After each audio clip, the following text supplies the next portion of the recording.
السلام عليكم ورحمة الله وبركاته. طلابنا وحبايبنا ثالثة ثانوي عاملين ايه؟ يا رب تكونوا بخير. دلوقتي احنا داخلين بقى على اخر يونت الحمد لله وبفضل الله في المنهج. طيب طبعا احنا الحمد لله خلصنا 11 يونت، فرمناهم ما سبناش فيهم اي حاجة، ظبطنا الدنيا فيهم. عايزك بقى بالله عليك لو في اي حاجة تبعت لي وقول لي، لو في اي فيديو انت مثلا عايز تتفرج عليه خش اتفرج عليه كده وظبط الدنيا، سواء جرامر سواء فوكابس. يعني مش لازم يعني تتفرج على الفيديو كله، اللي انت محتاجه ظبطه وخده من الفيديو. خلاص يلا بقى بينا ندخل على الجرامر.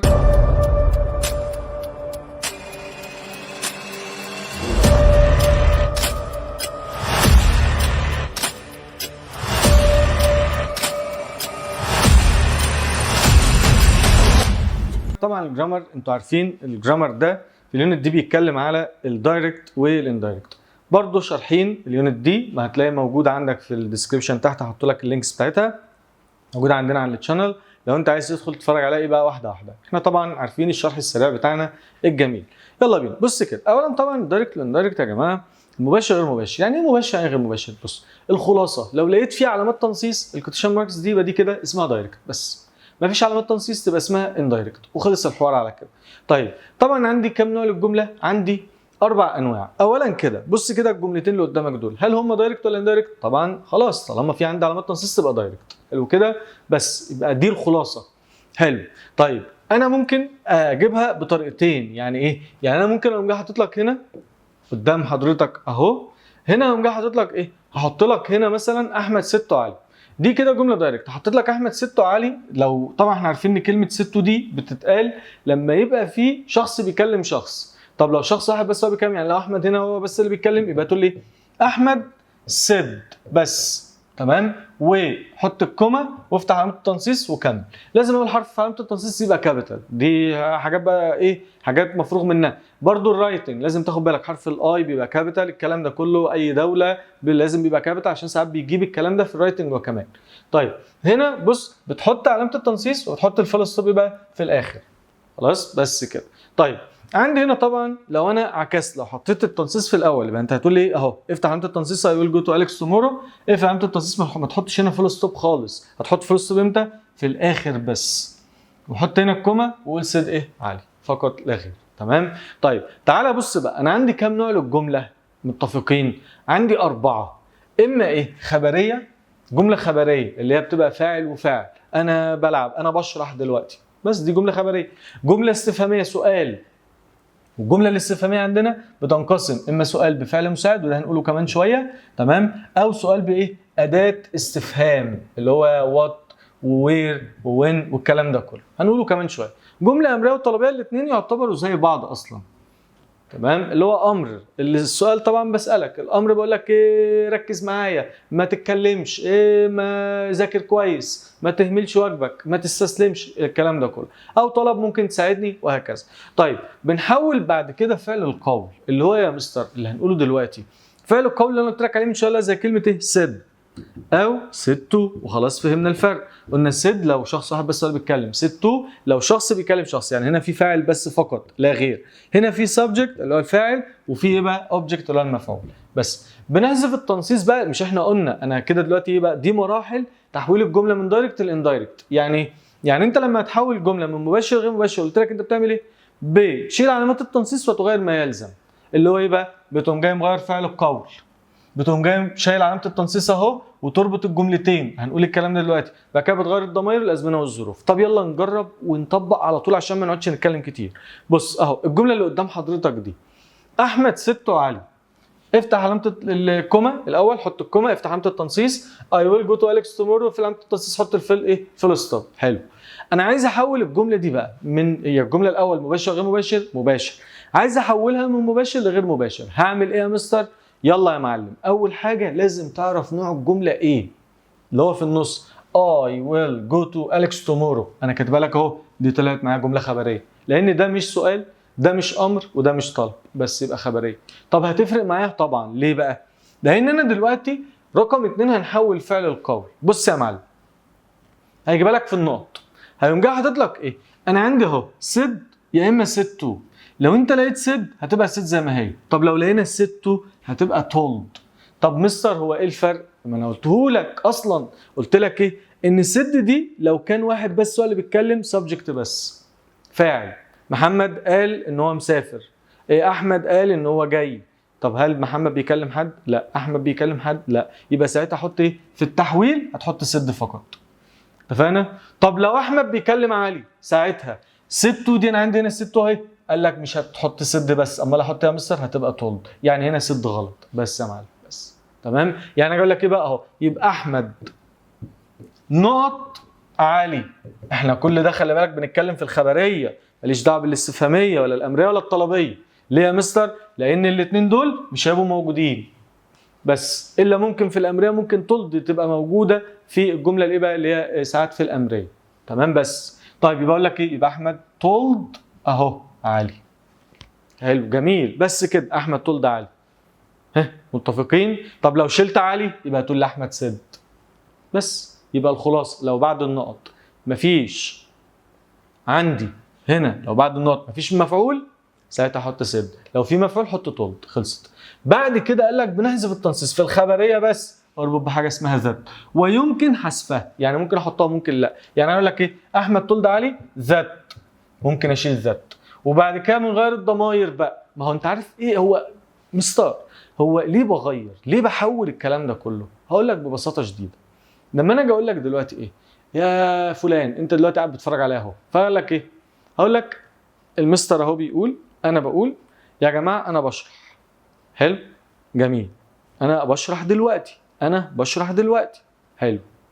هتيجي مثلا بعد ما تخلص الفيديو فمامتك تقول لك هو المستر كان بيقول ايه؟ هتقول لها ده المستر قال ان هو. هل هتقول ان انا؟ لا، ده المستر قال ان هو. عرفت ليه غيرت الضمير؟ ما انت مش هتقول ان انا، ما هو انت مش انت المستر، صح؟ هنهزر ولا ايه؟ يبقى هتقول ايه بقى؟ يبقى ده المستر قال ان هو. طيب بيشرح دلوقتي، ما خلاص ده انت خلصت الفيديو وخلصت الكلام، فانت هتقول ايه بقى؟ ده المستر قال ان هو كان بيشرح وقتها، لان خلاص الكلام عدى. فهمت الفكره؟ بس هاجي اقول لك ايه يا جماعه، انا عندي هنا مثلا سمارت بورد. تمام؟ فمامتك هتقول لك هو المستر قال ايه؟ هتقول لا ده المستر قال ان هو عنده هنا ولا هناك؟ ان هو عنده هناك سمارت بورد. بس فهمت الفكره؟ يبقى التحويل بحول عشان الكلام المباشر بيتقال على لسان نفس الشخص. الكلام الغير مباشر اللي هو ما فيهوش علامات تنصيص ده بيتقال على لسان شخص تاني، مش نفس الشخص هو اللي بيتكلم. يعني انا اهو هنا احمد هو اللي بيقول، هنا مش احمد هو اللي بيقول، حد تاني. ده احمد قال ان علي، او احمد قال لعلي ان هو مش عارف ايه. يبقى هو احنا مش احمد هو اللي بيتكلم، احنا اللي بنتكلم عن احمد. ان هي بالبلدي كده بنقول ايه؟ نميمه وغيبه وقله ادب. بس كده اهو. يبقى احمد تولد علي ذات، يبقى هتحول لايه؟ لهي. طب ويل، الظروف بقى اللي او الازمنه والظروف والكلام ده كله هنعرف. فاكر كنا واخدينها قلنا ويل هتبقى ايه بقى؟ وود، جدع. اللي هي ويل وود كان كود والكلام ده كله. جو هتبقى زي ما هي. ليه؟ لان وود زائد الفعل في المصدر اصلا، مالهاش علاقه دي. تمام اهو. وود جو تو اليكس، طبعا تومورو هتتحول ليه؟ حاجه اسمها ذا داي افتر او ذا فولوينج داي او ذا نيكست داي اللي هنكتبها كمان شويه. بس فهمت الفكره؟ طيب يبقى احنا تاني بقى اهو قلنا ايه؟ عشان الكلام ده انا مش هشرحه تاني، هو الكلام ده مع الاستفهاميه والامريه والطلبيه، فانت لازم تاخد بالك. هقول لك بقى ايه في ثانيه كده بسرعه عشان مش هيتشرح تاني. احنا قلنا ايه؟ يبقى رقم واحد هنعمل ايه بقى يا مستر؟ اول حاجه لازم تحدد نوع الجمله. تاني حاجه لازم بتحول فعل القول ولازم تحفظه صم. لازم تحفظه صم. فعل القول في الخبريه غير الاستفهاميه غير الامريه غير الطلبيه.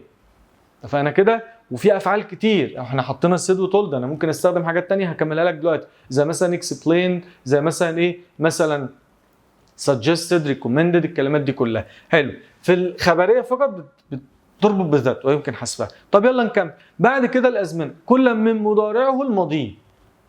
يعني ايه؟ يعني اي حاجه مضارع حولها الماضي. يعني ايه؟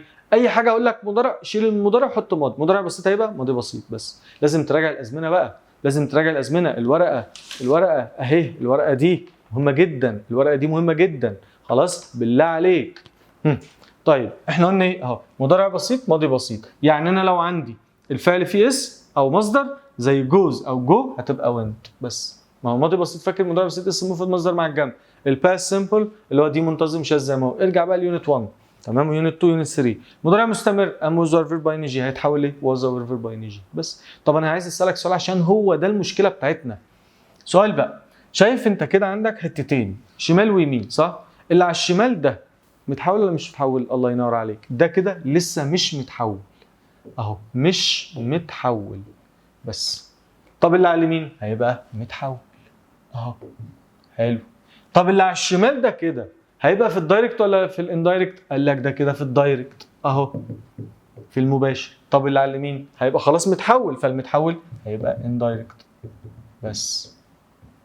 فهمت الفكره؟ تمام. طيب اللي على الشمال ده في كوما اللي هي علامات التنصيص ولا مفيش علامات تنصيص؟ في علامات تنصيص يا مستر اهو. طب هنا مفيش علامات تنصيص بس. فهمت الفكره؟ وهكذا بقى. طيب كل الكلام ده هيبقى مع الخبريه امريه طلبيه واستفهاميه. طيب اهو مضارع تام، فاكر المضارع التام بيتكون بريزنت بيرفكت هاز وهاف بلس بي بي، طب هيتحول الى باست بيرفكت اللي هو الماضي التام هاد بي بي بس. يبقى هاز وهاف دي كده مش متحوله، هاد متحوله. طب الماضي البسيط، بص الماضي البسيط ممكن يبقى بيتحول لماضي تام تمام، وممكن يبقى ماضي بسيط زي ما هو لو بشرط ما تلاقيش الماضي التام. خلاص اهو، يبقى الماضي البسيط هيبقى ماضي تام. طب والماضي البسيط ممكن يبقى ماضي بسيط بس ما الاقيش ماضي تام. طب مستر هو لو جالي ماضي تام هحوله لايه؟ مش هيتحول، الماضي التام زي ما هو. ودي منها الروابط ما بتتحولش اللي هي في الماضي، روابط الماضي التام كلها اللي هي افتر as soon as when before by the time الكلمات دي كلها زي ما وده جه في امتحان قبل كده 2022. فهمت الفكره؟ بس يا معلم. طيب عندي بقى كده اللي لسه لك من شويه will would can could shall would او should may might must حاجه من اتنين، وده لازم هترجع لها، اما يونت 4 يونت 4 او يونت 10 يونت 10. must قلنا معناها ايه؟ يجب. لو معناها يجب يبقى ماضيها had to. انا يجب ان انا اذاكر كويس، امبارح كنت مضطر اذاكر كويس يبقى I had to study hard. هو قال ان هو كان مضطر خلاص اهو. طب هنا must لها معنى تاني، معنى ايه بقى؟ اكيد اهو. يبقى هو اكيد بيذاكر، يبقى هو قال ان هو اكيد بيذاكر او اكيد كان بيذاكر، يبقى must have will be. بس فهمت الفكره؟ يبقى ده كده مهمه جدا. طب سؤال، يلا بقى نفس السؤال. يلا الشمال مش متحول، الشمال لسه اصله، الشمال في علامات تنصيص، الشمال يعتبر دايركت. طب اليمين هيبقى متحول، اليمين مفيش علامات تنصيص، اليمين اندايركت. بس يا سيدي في حاجه صعبه؟ مفيش حاجه صعبه.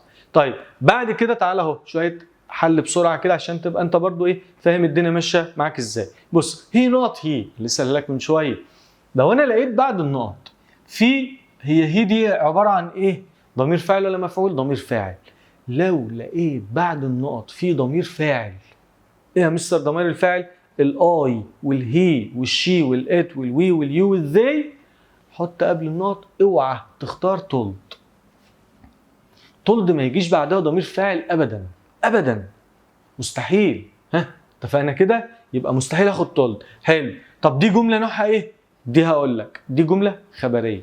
يا مستر ليه خبريه؟ ايه اللي خبرها؟ تمام. فين الخبريه؟ انت عرفت منين؟ المفروض يبقى فيه ذات، مش انا قلت لك يمكن حذفها الوحيده. بص الوحيده، النوع الوحيد اللي ممكن اشيل او احط فيه الرابط ماشي اللي هو بنحذف علامات تنصيص ونربط بيه، هي ذات في الجمله الخبريه فقط لا غير. يعني انت لو لقيت ذات او ما لقيتش رابط خالص لما هنكمل هتفهم. لو لقيت ذات او ما لقيتش رابط يبقى دي جمله خبريه بس مفروغ منها. اكتب عندك اهو لو في ذات او ما فيش رابط خالص يبقى جمله خبريه. حلو. يبقى طبعا هنا اسكت دي غلط، وهنا طبعا سي اصلا غلط، مفيش حاجه اسمها هي سي، فهتبقى سي بس. حلو. طب تعالى بص she said that she، وده اللي هنقوله دلوقتي اصلا not to be a writer. حلو. تعالى بص هنا طبعا انا عندي الجمله هنا دايركت ولا اندايركت؟ دي كده اندايركت. ليه يا مستر؟ دور على اول حاجه علامات التنصيص. حلو. في علامات تنصيص؟ لا يا مستر، يبقى دي كده جمله اندايركت يعني غير مباشر. حلو. طب طالما هي غير مباشر يبقى انا كده عايز متحول ولا مش متحول؟ طالما غير مباشر يبقى انا عايز كده متحول. هو انا عندي 4 نقط مهمين جدا هقولهم لك كمان دقيقه.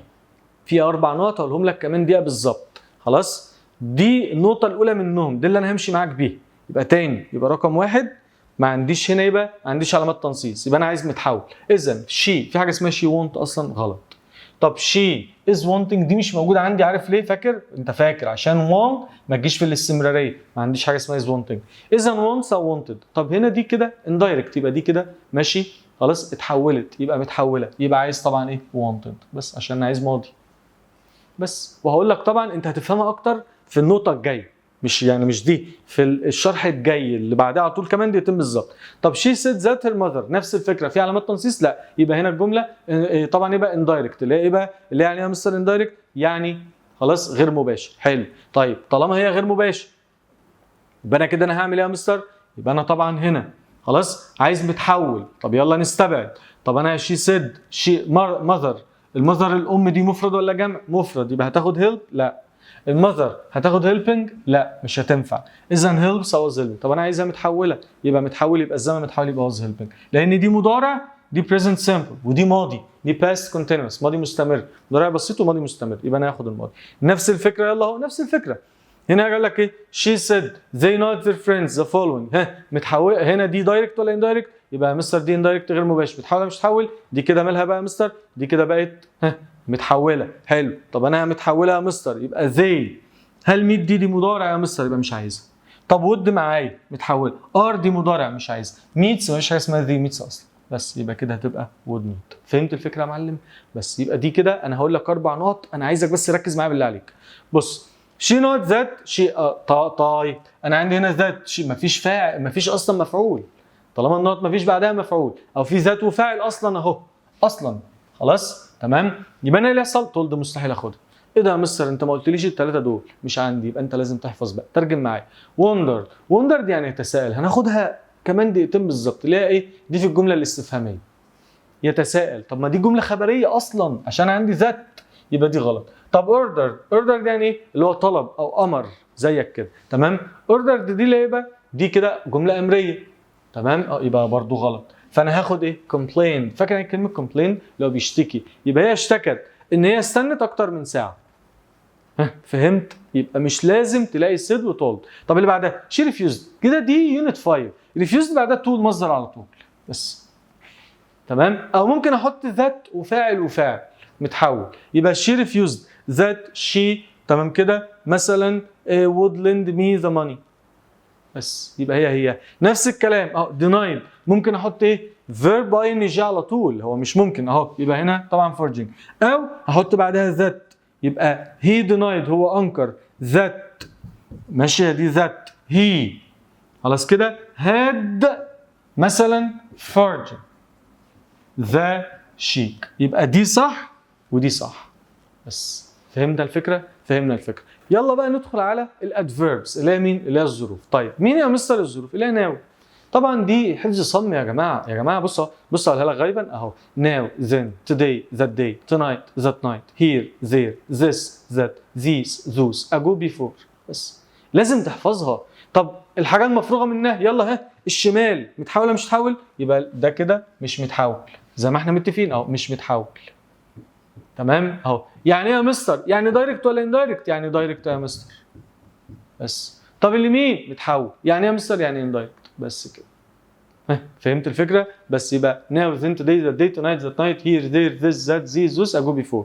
يبقى انا طبعا لو عندي ايه؟ في علامات تنصيص خلاص اهو لحد دلوقتي، بس انا ما كملتلكش الاربعه، هتاخد دول. مفيش علامات تنصيص خد دول بس تمام. طب في عندي كمان 4 اللي هو مين؟ yesterday هتبقى the day before او the previous day.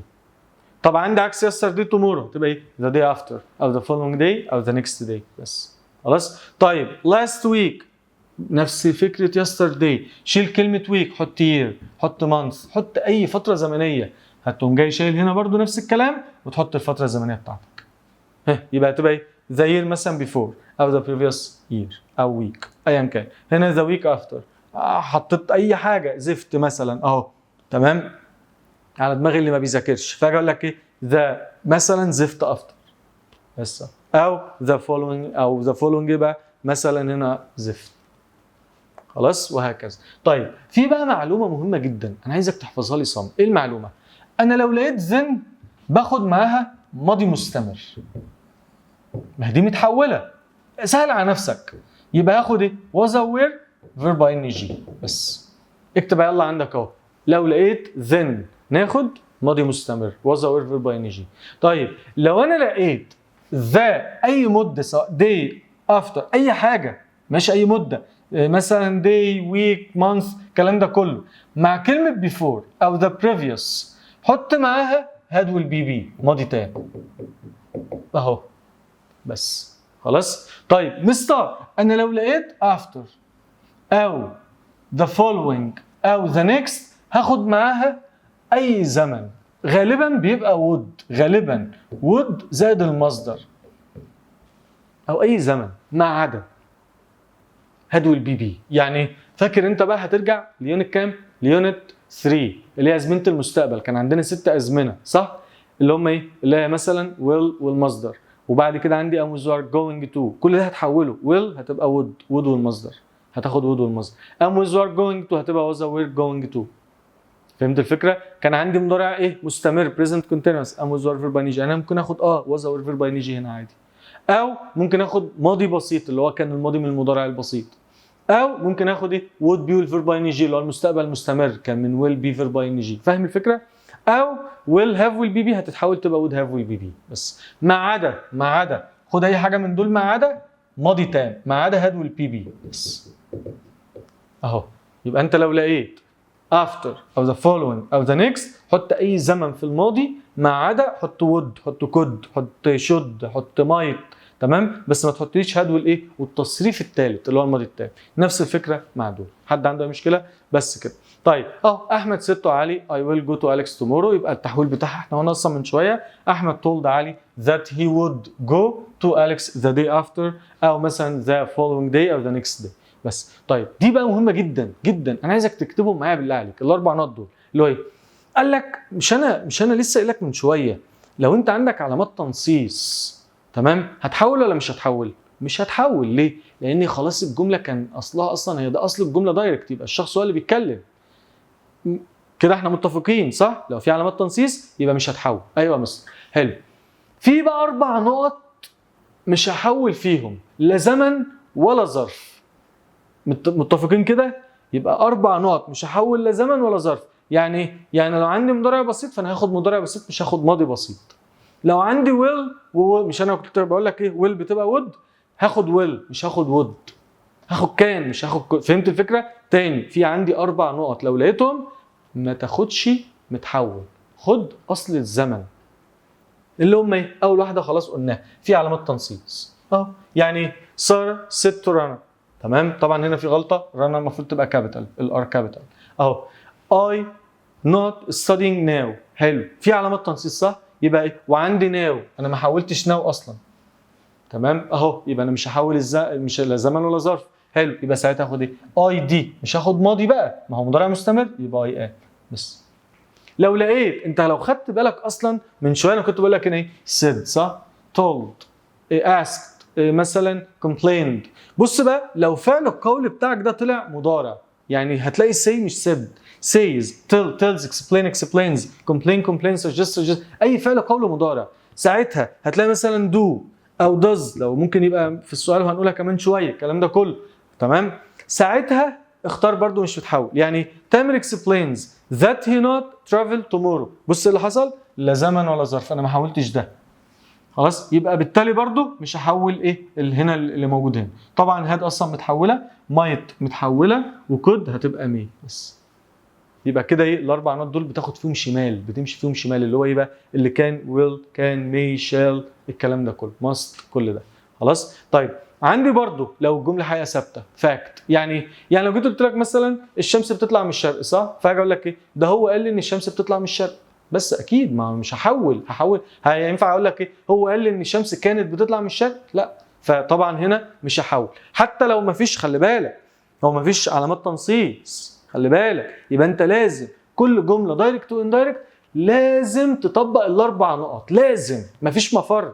في علامات تنصيص فعل قول مضارع الجمله حقيقه ثابته واحده بس منهم بتغني عن الباقي تمام اهو. يعني اقول لك ايه ذا تيتشر ما فيش علامات تنصيص فعل القول مش مضارع ده ماضي يبقى لازم اقرا الجمله يبقى كل جمل الدايركت والاندايركت لازم تتقرا.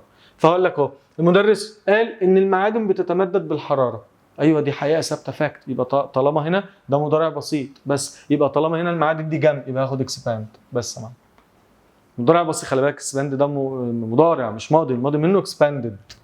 ها فهمنا؟ ذا sun rises. ها فهمت كده؟ بس لو لقيت الكلمات دي بقى ليه now just now just a moment a moment ago just، لو لقيت حاجه من الكلمات دي موجوده جنب فعل القول، خلي بالك لازم دي تبقى موجوده جنب فعل القول، لازم جنب فعل القول، تمام؟ اللي هو said و explained و asked والكلام ده كله، لو لقيتها موجوده اهو هنا مثلا just a moment، مفيش يا مستر علامات تنصيص، فعل القول يا مستر مش مضارع، الجمله يا مستر مش حقيقه، ده هو بيقول ان هو هينظف الاوضه او نظف الاوضه النهارده. طب ليه يا مستر؟ ما هو عشان عندي كلمه جاست ناو، ساعتها اختار مش متحول لا زمن ولا ظرف بس. فهمت كده؟ اللي هو على الشمال اللي احنا قلناه على الشمال، يبقى طبعا هنا هاخد ويل، حتى هنا توداي اصلا ما اتحولتش، المفروض تبقى ذات دي بس. يبقى هو هنقوله مره بس مع بعض، في علامات تنصيص، فعل القول مضارع، الجمله حقيقه ثابته، ناو جاست مومنت اجو جاست بس. بعد كده الجمله الاستفهاميه اهو، انا عندي استنى هي بفعل مساعد ولا استفهام؟ هتفرق طب اصلا يعني ايه بفعل مساعد؟ اللي هو ايه will would can could shall should may might must، هتلاقي الجمله بدا do does did، هتلاقي الجمله بدا بالكلام ده كله بس اهو. خلاص هنا will يبقى دي فعل مساعد، تمام؟ طب لو بدات استفهام هتبقى what where when who، الكلام اللي هو بتاع اولى ابتدائي ده، خلصت. طب الشكل الاول، الشكل اهو، الكوما طبعا برضو بره، افتح علامه التنصيص او الحرف يبقى كابيتال، امشي اقفل، حط بقى بص علامه الاستفهام قبل التنصيص بس، واقفل علامه التنصيص، خلصت على كده، تمام؟ نفس الكلام هنا برضو، لو هو جت التنصيص في الاول والكلام اللي هو الاشخاص اللي بيتكلموا في الاخر، حط هنا فول ستوب في الاخر، فوق ما بتحطش حاجه خالص بس يا معلم. اللي بعد هنا طبعا بص بقى، فعل القول مش كان في الخبريه ممكن تبقى ايه told او said او مثلا complained او explained، الكلام ده كله في الاستفهاميه حاجه من دول. said طبعا احنا قلنا ايه فاعل بس مفيش مفعول، said to في فاعل وفي مفعول. بص بقى عشان الحته دي خلاص احنا فهمناها، said هتتحول لايه asked او want to know wondered inquired. بص يا معلم said to اللي معاها مفعول هتبقى asked برضو، يعني ايه؟ يعني asked دي ماشيه معاك في كل حاجه، ممكن يجي بعدها مفعول وممكن لا. انا سالت ازاي اشغل البتاعه دي، هل انا بكلم حد دلوقتي؟ لا. انا سالت محمد ازاي اشغل البتاعه دي. فهمت الفكره؟ يبقى اسكت شغاله معاك في الاثنين.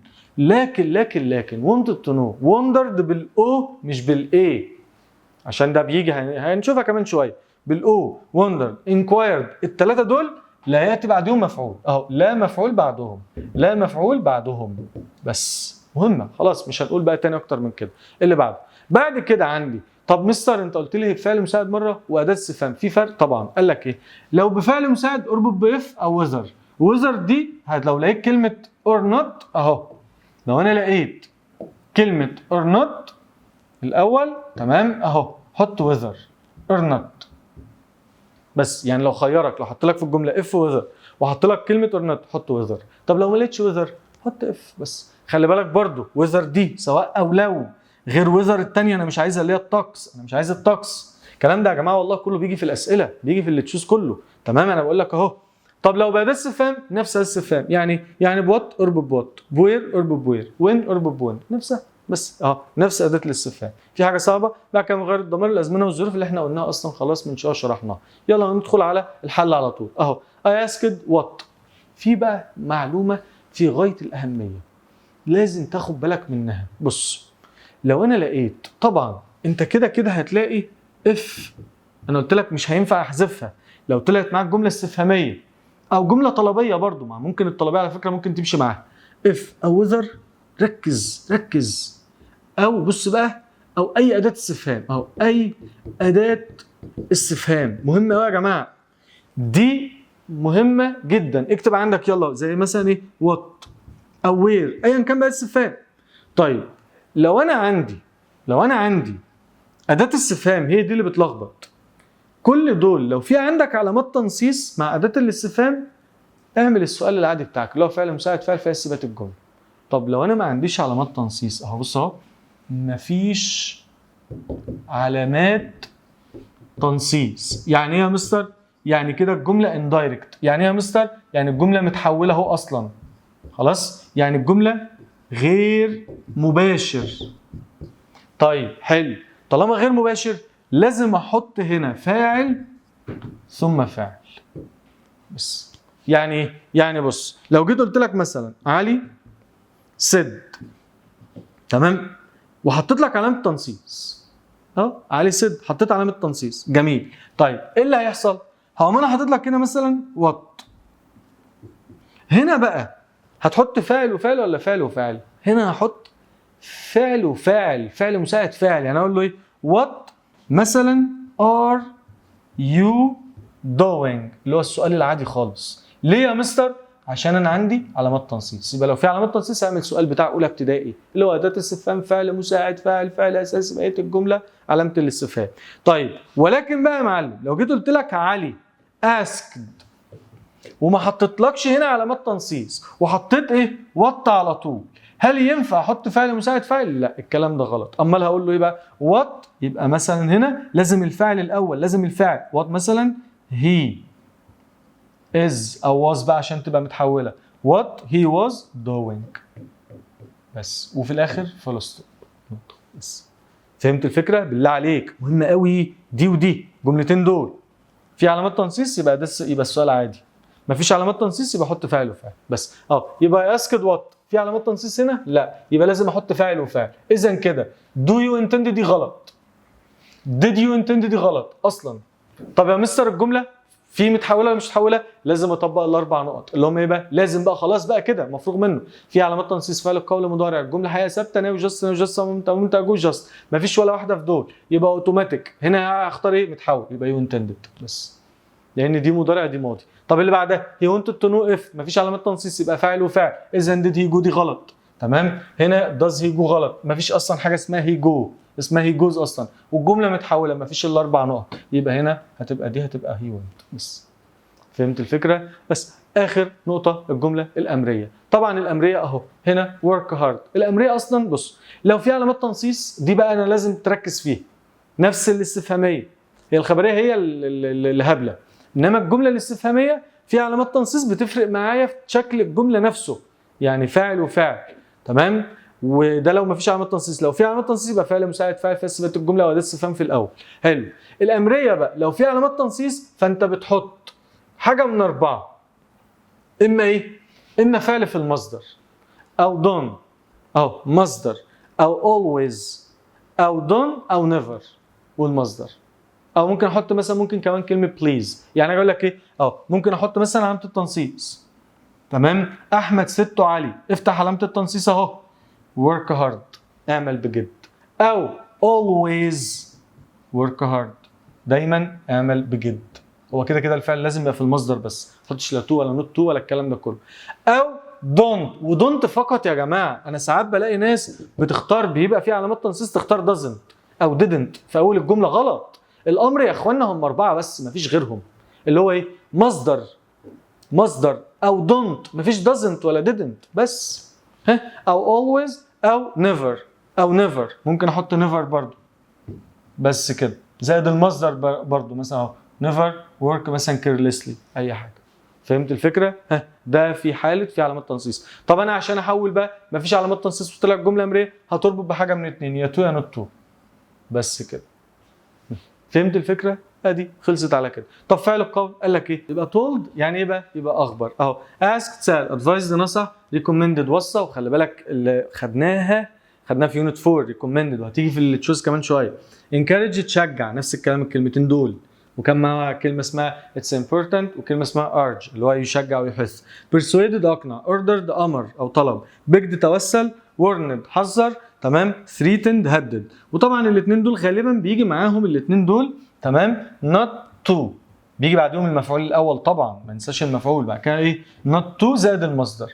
طبعا انت عارف to والمصدر حاجه حلوه، not to حاجه وحشه. انا بقول لك ان انت تشتغل بجد يبقى to work hard، بقول لك ان انت ما تدخنش يبقى not to smoke، not to come late بس كده، تمام. كده احنا خلصنا ايه دول. بص في شويه ملحوظات انا عايزك تركز معايا فيهم. تعالى دول سهلين اصلا. I encouraged my younger، انا شجعت اخويا ان هو يشتغل بجد، في علامات تنصيص لا، يبقى اخد ايه؟ to المصدر بس، تمام. اهو encourage مفعول to المصدر، ده كمان على فكره في يونت 5. the teacher asked us اهو، المدرس طلب مننا احنا، يبقى talk، يبقى احنا ما نتكلمش يبقى not to بس. اوعى تاخد دي، اوعى امتى اخد دونت دي؟ لو في علامات تنصيص تبقى كابيتال. طب هنا التيتشرز اسكد مثلا السنس يبقى تو المصدر يبقى تو ستادي، يبقى كده ناخد او في تو اصلا يبقى محتاج مصدر يبقى ستادي بس. طب علي ادفايسد مي يبقى طبعا هنا تو تيرن. ماشي بس كده. في حاجه صعبه؟ بص بقى دي احنا قلناها من شويه، هي دي كانت مكتوبه بس انا قلت ايه بقى عشان ننجز ما نقعدش نضيع الوقت يعني. لو انت لقيت فاعل في نقط وفي اسم وبعد الاسم في فاعل، الاسم ده ممكن يبقى فيه اسم وممكن يبقى فيه ضمير. طبعا هو لو في ضمير هتبقى هايفه احنا قلناها، فالضمير هيبقى ضمير فاعل. يبقى هنا اسم زائد فاعل او ضمير فاعل زائد فاعل حط سد بس. تمام. طب لو انا لقيت الفاعل اهو وبعد الفاعل في اسم زائد اسم زائد فاعل، ساعتها هتحط told. يعني ايه؟ بص اهو علي نوت احمد. طب مستر طب ما انا هعرف منين اذا كان احمد ده فاعل ولا مفعول؟ بص لو لقيت بعده فاعل يبقى ده كده هو هنا فاعل اهو. خلاص. طب لو قلت لك ايه؟ علي نقط احمد رامي was here، يبقى ايه؟ يبقى احمد علي بيكلم احمد وبيقول له ان ايه؟ ان الواد رامي ده كان هنا. ها فهمت الفكره كده؟ يبقى طبعا هنا يبقى اسمه فعل. هي طبعا الثانيه دي بعيده شويه لان انت ممكن حد اصلا يقراها احمد رامي، فاحمد رامي ده ان هو على ايه؟ يعني اسمه شخص واحد مثلا احمد وابوه اسمه رامي يعني، فطبعا هي صعبه شويه يعني صعبه ان هي تيجي، فلو جت برضو هتبقى ايه؟ يبقى انت كده فهمتها. تمام. كان في ذات هنا وحذفناها لان انا قلت لك هي الجمله الوحيده اللي ممكن احذف فيها ذات هي الجمله الخبريه بس. بعد كده اهو نفس الفكره برضو اهو، يبقى انا قلت لك ايه؟ يبقى فاعل، يلا خدها بقى سكرين جميله كده زيك، يبقى فاعل اسمه فاعل يبقى حط سد. تمام. فاعل اسمه فاعل يبقى هتحط ايه بقى؟ هتحط طبعا told. وطبعا هنا الاسم ده في محل فاعل، الاسم هنا اسم يبقى الاسم ده مفعول والاسم هنا فاعل. خلاص. طب فاعل اسم وفاعل او ضمير فاعل وفي فاعل يبقى برضو حط told بس يا سيدي. خلاص. نفس الفكره اللي قلناها اصلا من شويه. طيب بص دول اللي قدامك دول ما بيتحولوش، ما ينفعش احوله. اللي هي مين؟ would rather would like would love had better قاعدة used to. روابط الماضي كلها اللي هي بتاعت after اللي قلناها من شويه، لو جت في الماضي ماضي تام ماضي بسيط ماضي بسيط ماضي تام ما تتحولش، كل دول لا تحول ابدا. هنا عندي حاله اف الصفريه والثالثه ما يتمش تحويلها ابدا، او ممكن يجيب لي الحاله اصلا ويقول لك اشتغل عليها كده. يعني مثلا ايه؟ حالات اف الاربعه يجيب لك مثلا اف زائد ماضي بسيط ويقول لك اختار هناك، فانت لازم تاخد كود والمصدر او وود والمصدر. يجيب لك هناك كود والمصدر يبقى لازم تاخد ماضي بسيط، مش هينفع اخد ماضي تام. تمام. هتيجي كمان شويه هوريها لك. يبقى الاربعه دول يلا خد السكرين ما يتحولوش ابدا. طيب هنا طبعا لو لقيت بص كلمه كان يو تيل مي او كود يو تيل مي، خلي بالك بقى هنا هتلاقي اداه استفهام اهو، بعد اداه الاستفهام فاعل وفاعل مش متحول، فاعل وفاعل مش متحول. يعني ايه؟ طبعا دول مضارع، يعني اجي اقول لك اهو كان يو تيل مي، ممكن تقول لي وير اين؟ ها هي از ولا از هي؟ لا يا مستر ده هي از. طب هي واز ولا هي از؟ لا يا مستر ده هي از اهو. هي از مثلا ونحط في الاخر علامه استفهام. طب عارف علامه الاستفهام دي بتاعت مين؟ بتاعت كان يو تيل مي، مش بتاعت وير. ها مهمه جدا جدا جدا، كارثه. يبقى كان يو تيل مي اداه استفهام فاعل وفاعل وفي الاخر علامه استفهام على اساس كان بس، ومش هحول لان هنا يبقى كان وكود دي كانت كالسؤال يعني، فبتيجي كسؤال يبقى هي مش متحوله اصلا بس يا معلم.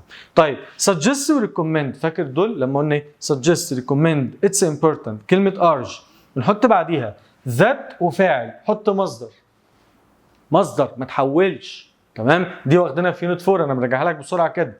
او should والمصدر او not والمصدر. تمام اهو بس يا معلم. في حاجه صعبه في كده؟ ده كده بالنسبه لايه؟ بالنسبه لدي.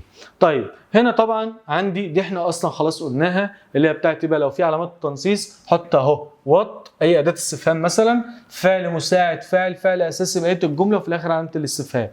يعني هي سيد علامه لسه قايلينها اصلا علامه التنصيص وات ار يو دوينج، اف حط علامه الاستفهام اف علامه التنصيص. طب ما فيش علامات تنصيص يبقى تحط اي اداه استفهام زي وات فاعل وفاعل وفي الاخر فول ستوب، زي مثلا ايه؟ he wanted to know he asked he wondered what he was doing، وحول الجمله مفيش لو طالما مفيش الاربع نقط. كده انا خلصت الجرامر بتاع اليونت دي بكل الافكار اللي فيه. يلا بينا ندخل على الحل. يلا بقى ندخل كده على الحل في السريع. طبعا حل الاول بالله عليك بقى ايه لوحدك وبعد كده كمل معايا. يلا بص. The interviewer said that they would inform me of the result of the interview. طبعا بص بقى ايه يا مستر ده؟ على فكره احنا قلناها والله. انا قلت لك هنا ايه؟ لما تلاقي would والمصدر ساعتها ده كان اصله will، صح؟ هي الجمله دايركت ولا اندايركت؟ الجمله اندايركت غير مباشر. حلو. طيب طالما هي كان اصلها will يبقى will ده كان معاه وانا قلت لك اصلا would والمصدر لما تلاقي حط معاها ايه؟ the following او the next او ماشي كده كمان كان ايه؟ the المده وافتر. يبقى طبعا عندي خلاص انا حلتها لك، فهنا هتبقى يبقى the طبعا هنا following week بس. طيب ليه يا مستر ماشي؟ ليه يا مستر ما اخدش next week؟ لان next week دي كده مش متحوله. خلي بالك next week دي كده مش متحوله. next week هتبقى اصلها the next week بس. فهمت الفكره؟ يبقى دي كده ايه؟ اول واحده بس. طبعا وهنا last week وبيفور اصلا دي ماضي فمش هتنفع بتيجي مع الماضي التام بس. تامر وندرز اقفش وندرز اهو ما تخليهاش تشتغلك بقى. تمام انت دلوقتي بقيت مفتح وعيل ايور دلوقتي. فتامر وندرز يبقى فعل القول يا مستر مضارع، يبقى ساعتها انا هختار مش متحول بس. انا كده فهمتها جبتها يا طاير. طب وين ده؟ دي كده اداه استفهام. جميل. طالما انا عندي اداه استفهام ايه ده يا مستر؟ في علامه تنصيص؟ لا، يبقى انا لازم اخد بعد اداه الاستفهام فاعل السبجكت ثم الفيرب ثم الفعل بس. ده لازم شرط. حلو. يبقى انا كده انا هستبعد مين تماما؟ سي غلط، انا عايز فاعل وفعل. دي غلط بس اوتوماتيك. طب ما انا قلت لك فعل القول مضارع صح؟ يبقى هتختار ايه؟ مش متحول، يبقى I will return بس. ايه رايك في الكلام ده؟ اظن زي الفل. طب اللي بعدها I asked my mother. انا طلبت او سالت امي if food not yet. جميله. طيب تعالى يلا لازم بصوا بقى يا جماعه، انا هقول لك بقى هقول لك بعد كده طبق الاربع نقط عشان ما نقعدش نكرر كل شويه، خلاص عشان ما نضيعش الوقت. ايه هم الاربع نقط؟ في علامات تنصيص، في لا فعل القول مضارع. انا هقولها لك اخر مره مش هقولها تاني، ركز بقى معايا. هقول لك ايه؟ طبق الاربع نقط. لما اقول لك طبق الاربع نقط يبقى انت هتعرف كده هتطبق الاربعه دول. في علامات تنصيص، فعل القول مضارع، الجمله حقيقه ثابته، في ناو او جاست ناو، جاست مومنت او مومنت اجو جاست بس. خلاص جنب فعل القول. يلا طبق الاربع نقط. موجودين مش موجودين، ساعتها هختار متحول. حلو. بعد كده متحول، هل هاز دي متحوله؟ لا. هل هاز دي متحوله؟ لا. طب هنا بي او سي. طبعا عندي يت دي كان مضارع تام فبتتحول لماضي تام. حلو. طب هنا انا سالت امي لو الاكل هو الاكل بقى جهز ولا تم تجهيزه؟ الاكل يا مستر تم تجهيزه. تمام. يبقى طبعا دي باسيف فهتبقى سي مجهوله. شوف لك ان تتخيل يا معلم المعلمين ان الجمله دي 3 يونتات 3 يونتس. يونت اول حاجه يونت 1 اللي هي طبعا هنا يت، او يونت 2 بقى هنقول يونت 2. تاني حاجه يونت 8 يونت 8 اللي هو الاكتف والباسيف مبني المعلوم والمجهول. تالت حاجه هي يونت 12 يونت 12. خلاص. فهتيجي تقول لي يت ازاي يا مستر؟ ايوه مش فاكر لما قلت لك في الفيديو الثاني لما قلت لك ايه؟ يمكن استخدام جميع علامات البريزنت بيرفكت المضارع التام اللي هي جاست اوريدي ايفر نيفر فور سينس اب تو ناو سو فار ليتلي ريسنتلي يت اوفر كاحدى علامات الماضي التام، بشرط تكون الجمله في الماضي او الجمله دايركت واندايركت ومتحوله بس. فهمت الفكره؟ اللي بعد The shop assistant asked why I. هو خلاص حطيت لك I هنا فخلاص انا مش معليش ايه بقى مشكله هنا. يلا طبق الاربع نقط. موجودين ولا واحده فيهم موجوده، اذا كده هختار متحول. تمام. حلو. يبقى الاولى متحوله؟ لا. تمام كده. طيب اصلا هنا was wanted انا تم ارادتي؟ لا طبعا الجمله المعنى غلط. طب have wanted؟ لا. يبقى هنا اللي هتنفع هتبقى wanted بس، هي الوحيده اللي متحوله. خلاص. اللي بعد منى نوت شي، لسه قايل لك من شويه. هنا طبعا شي. طب يلا كده ما تقول لي كده الجمله نوعها ايه؟ الله ينور عليك انت راجل محترم. جمله خبريه. ليه يا مستر؟ عشان كان في هنا ذات وحذفتها، وطالما النقط جه بعدها فاعل. الجمله دي جت 2011 تقريبا تمام في الامتحان. فهنا طبعا كده انا مش هختار جمله خبريه، يبقى ورند طبعا هنا غلط لان ورند لازم بعدها مفعول. اسكد غلط. تولد مفيش مفعول يا مستر اصلا فهتبقى سد بس. جمل في غايه الاهميه. طب وي نوت ذا ويتر؟ ذات ده انا عندي فيه فاعل وعندي فيه مفعول وعندي فيه ذات بعدها، اذا هنا طبعا مختار تولد على طول بس. الباقيين بقى مش هينفعوا. ماشي. كومبليند يعني اشتكى، مفيش حاجه اسمها ايه احنا اشتكينا الويتر ذات، لا يبقى كومبليند تو the waiter. فهمت الفكره ليه ما اخدش complained؟ لان complained لو بعدها مفعول لازم في to. تمام. اللي بعد كده عندي هنا نوت ذات، مفيش هنا طبعا يبقى مفيش هنا مفعول، اذا told غلط. طيب اذا مستر ده مفيش سد، واسكد اصلا غلط. تمام. لا ده انا لازم اقرا الجمله عشان اشوف هي promised وعد ولا claimed ادعى يدعي. طب he not that he had been misled by media، هو وعد ان هو ولا ادعى ان هو تم تضليله بالميديا؟ يبقى ادعى، يبقى claimed. بس واخدينها في يونت 1 كلمه claim دي اصلا. طب البوي not that لازم اقرا برضو هنا طبعا الولد not that he had broken the window، يبقى الولد عمل ايه؟ الولد هنا promised وعد ان هو كسر الشباك ولا complained اشتكى ولا عرض ولا admit؟ يبقى طبعا admit اللي هو يبقى اعترف. بس تمام. شوف كلها جمل معاني، في جمل كتيره معاني. طب ليلى said that she، لا دي كده مش معنى. انا عندي كلمه the following day، طب بقى الاربعه موجودين ولا واحده موجوده؟ يبقى اختار هنا متحول، يبقى طبعا هنا مع the following day ودول المصدر. بس شفت الفكره؟ اللي بعد he told me. تمام اهو. يلا انا عايز اختار هنا يبقى زمن. طالما عايز اختار بص زمن او ظرف يبقى لازم اطبق الاربع نقط. يلا طبق الاربع نقط. طبعا هنا مفيش ولا واحده من الاربعه، يبقى اذا هنا يبقى في حاجه اسمها this was، اصلا this دي جمع فالمفروض this were. ده اولا. ثانيا اصلا this دي مش متحول، خلاص يبقى اصلا دي غلط. بس this is برضو مش متحوله. تمام. هنا طبعا that was ولا that is، لا دي مش متحوله، يبقى طبعا هنا that was. بس شفت كلام جميل، كلام ماشي كده معقول، ما اقدرش اقول حاجه عنه. he told me he had taken his final exam.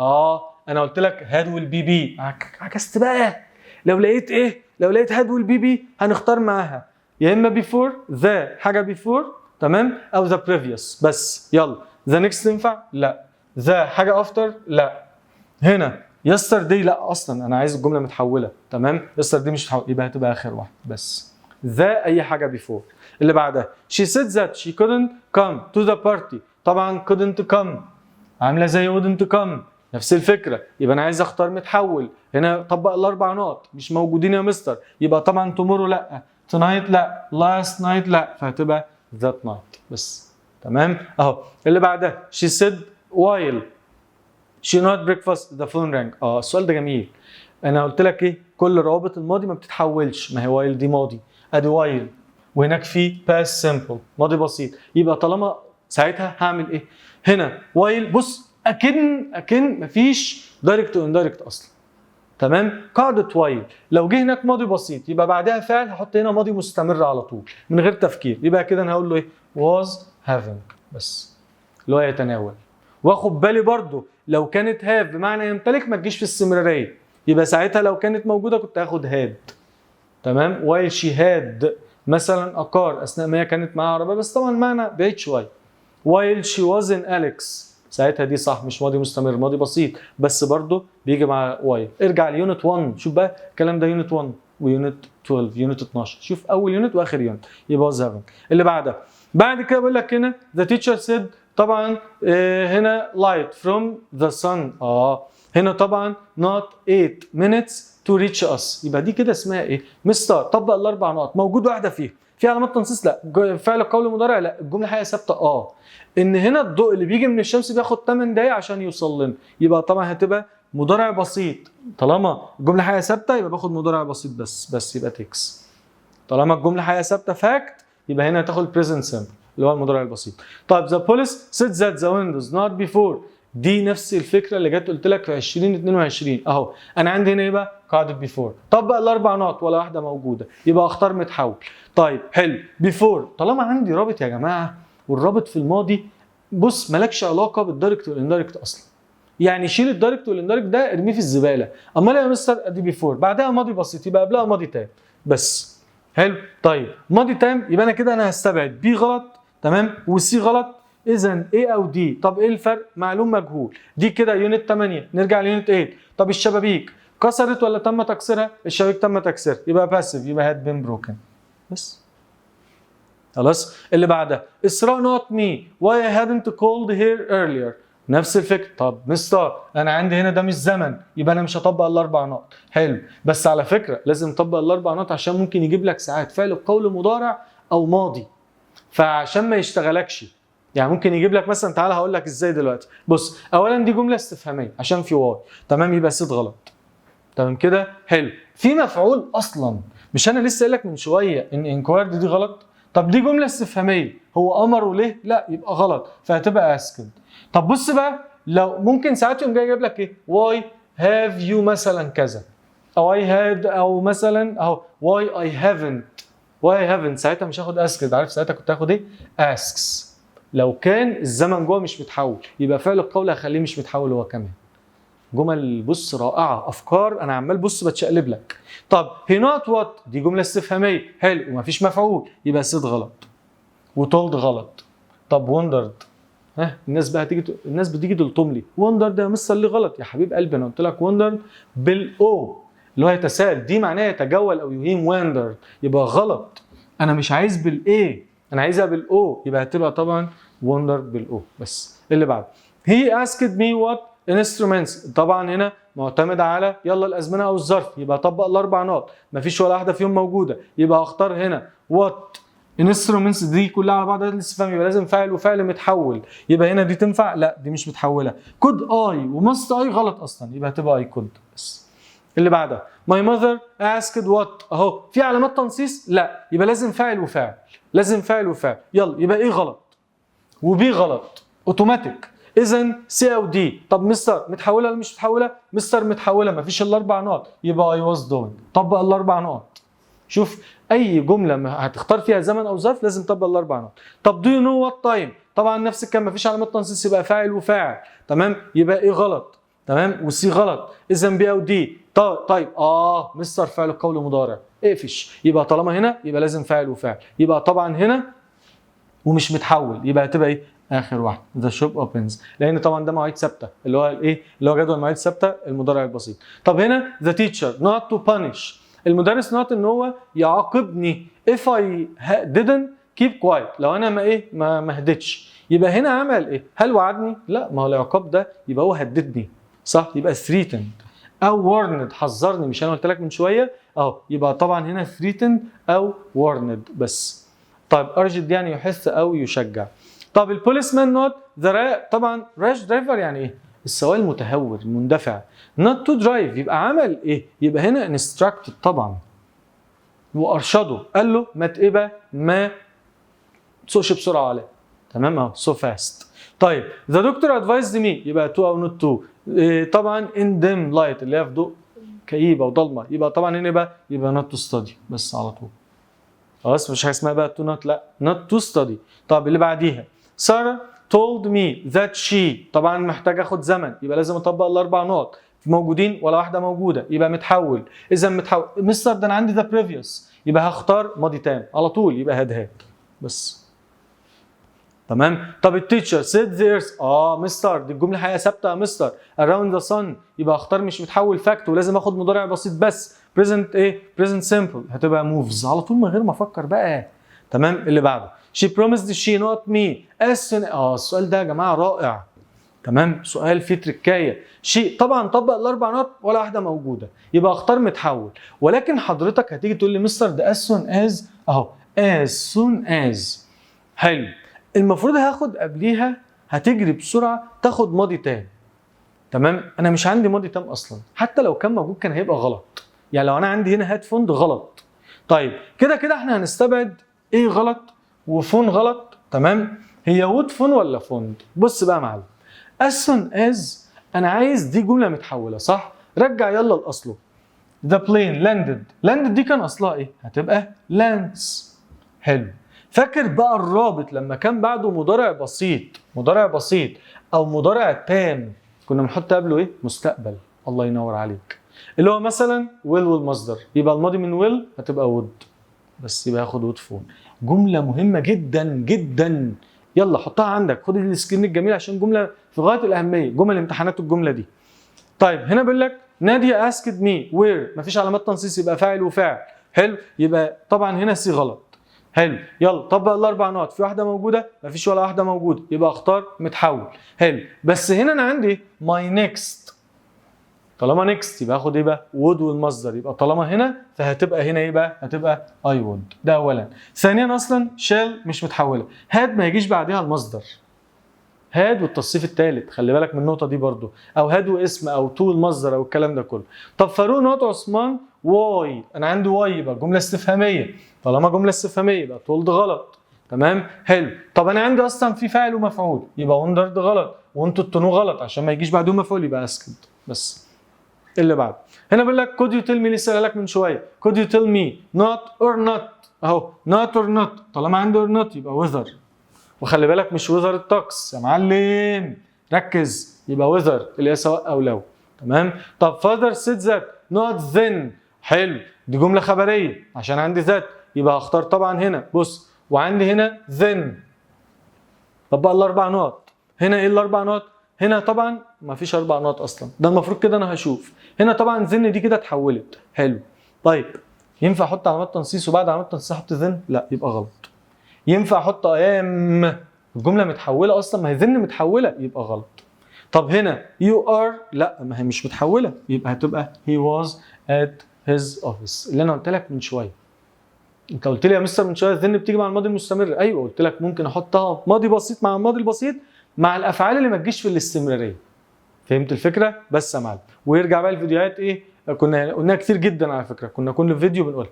طب I don't know whether I not succeed in passing my exam or not، يبقى طبعا هنا يلا I don't know done يبقى الجمله فعل القول مضارع يبقى مش هحول، يبقى طبعا هنا هاجي اقول لك I يبقى مش بتحول يبقى بي غلط ودي غلط. طيب will be succeed مفيش الكلام ده، اسمها ايه بقى؟ will succeed، will والمصدر لان succeed ده مصدر خلي بالك.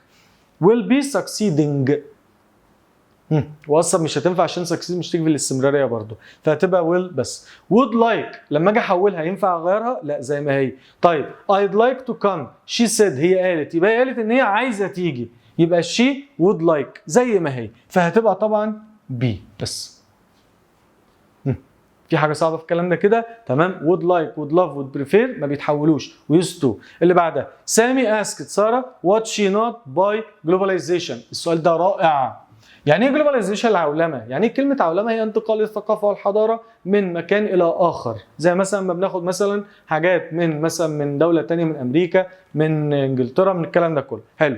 طيب كلمه هي لو انت كلمه مين لو جت بمعنى يعني كلمه معنى كلمه او مثلا معنى اكسبريشن اللي هو تعبير ما بتجيش في الاستمراريه.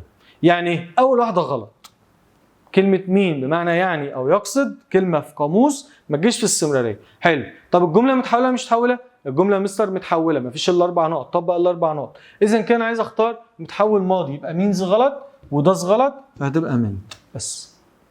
اتفقنا؟ اللي بعد علي سيز فعل القول مضارع. الجمله دي رائعه من روائع الدفراوي. بص علي says that he always، حضرتك هتيجي تاخد plays، حضرتك لبست ليه بقى؟ انا بقول لك مش متحوله، ما قلتلكش خد مضارع، انا بقول لك خد مضارع بسيط في حاله واحده لو كانت فاكت، لو كانت حقه ثابته. غير كده انت لازم تقرا الجمله. انا عندي مين الرابط؟ when. اللي جه بعد when ماضي بسيط. حلو.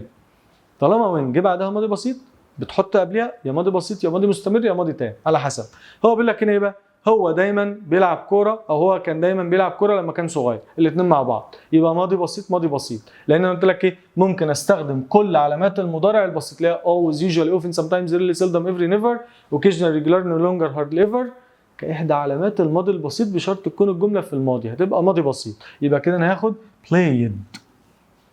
ارجع ليونت 1، جمله رائعه، جمله بص 100. تمام. طيب my mother told أميرة that she not better، اهو لسه قايل لك مش اسمها اصلا ايه؟ had better بس من غير ما افكر من غير ما اقرا الجمله، هي على طول better يبقى had better على طول ما بتتحولش، قلت لك برده من شويه والله. طيب بعد كده قلت لك ايه بيقول للبي؟ بيقول له I used to، اهو قاعده used to ما بتتحولش اهو، يبقى used to لما اجي احول I used to help my father in the garden when I was young. أسامة said، يبقى أسامة said that he not، يبقى used to المصدر ما بتتحولش يبقى زي ما هي، يبقى used to help بس ما بتتحولش. اللي بعده he said how much does your car cost. حلو. when reported لما بنحولها يعني ما بتتحول. it will be هتبقى طبعا ايه؟ he said هو جمله استفهاميه يبقى هي asked. حلو. طيب how much. حلو.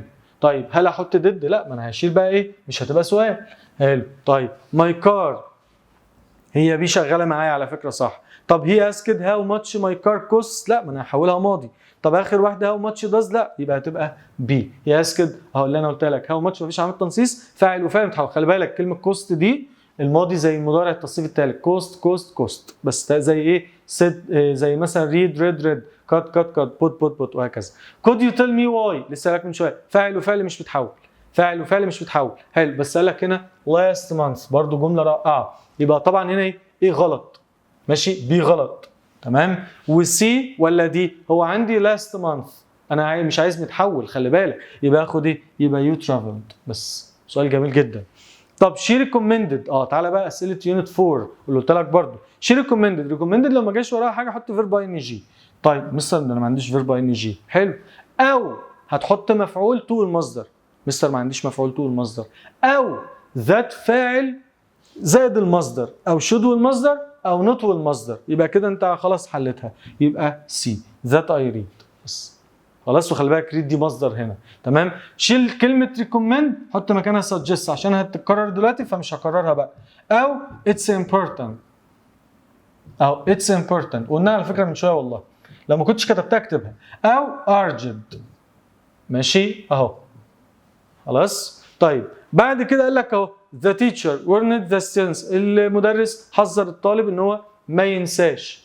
تمام. يبقى طبعا يبقى not to forget بس. تمام. اللي بعدها هنا she told him that she طبعا او he could ask her advice if he not any problems. يبقى يلا طبق الاربع نقط، مفيش ولا واحده فيهم. اذا هنا طبعا هختار متحول. طيب if he not، جميله دي اللي انا قلت لك من شويه، ادي if. هنا حاله if جاب لها ايه، could والمصدر. يبقى بعدها هنا ماضي بسيط past simple. طب ماضي بسيط يبقى طبعا هنا هتبقى had بس. خلاص. ارجع بقى للشرح، برضو شارحين حالات اف كلها في فيديو هتلاقيه موجود في اللينكس في الديسكريبشن تحت عندك. خلاص. يبقى ايه، اف ماضي بسيط فاعل would او could والمصدر. اف ماضي بسيط فاعل would او could او might والمصدر. يبقى دي الحاله الثانيه. طب هي admitted، قلت لك admitted مفيش حاجه بعدها اي ان جي، يبقى دي صح. طيب admit بيجي بعدها ذات فاعل والجمله متحوله، يبقى بي صح.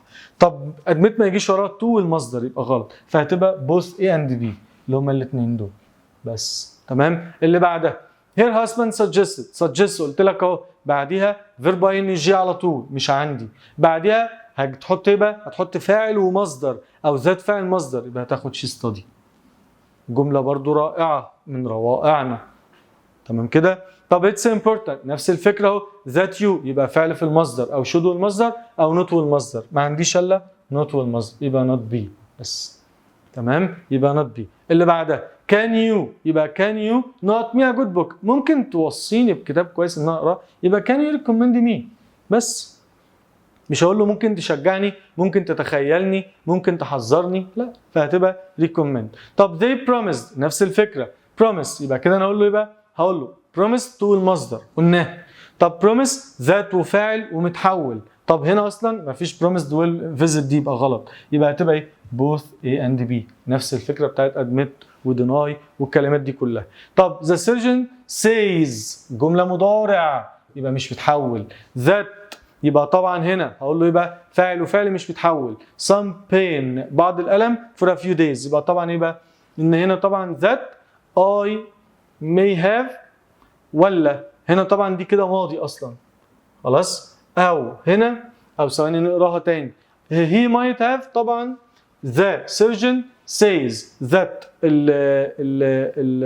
اسمه ايه ده الجراح يعني بيقول ان انا ممكن يبقى عندي بعض الايه الالم لعده ايام.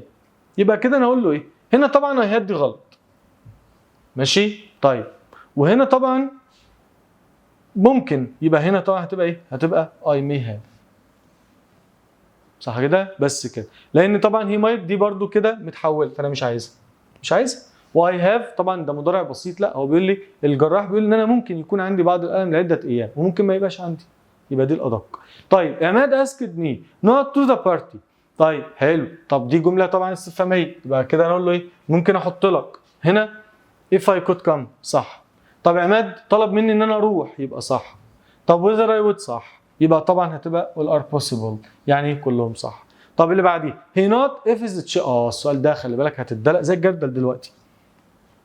he not if his children were older he would immigrate. خلي بالك دي حالة if، يبقى حالات if دي كده مش سؤال.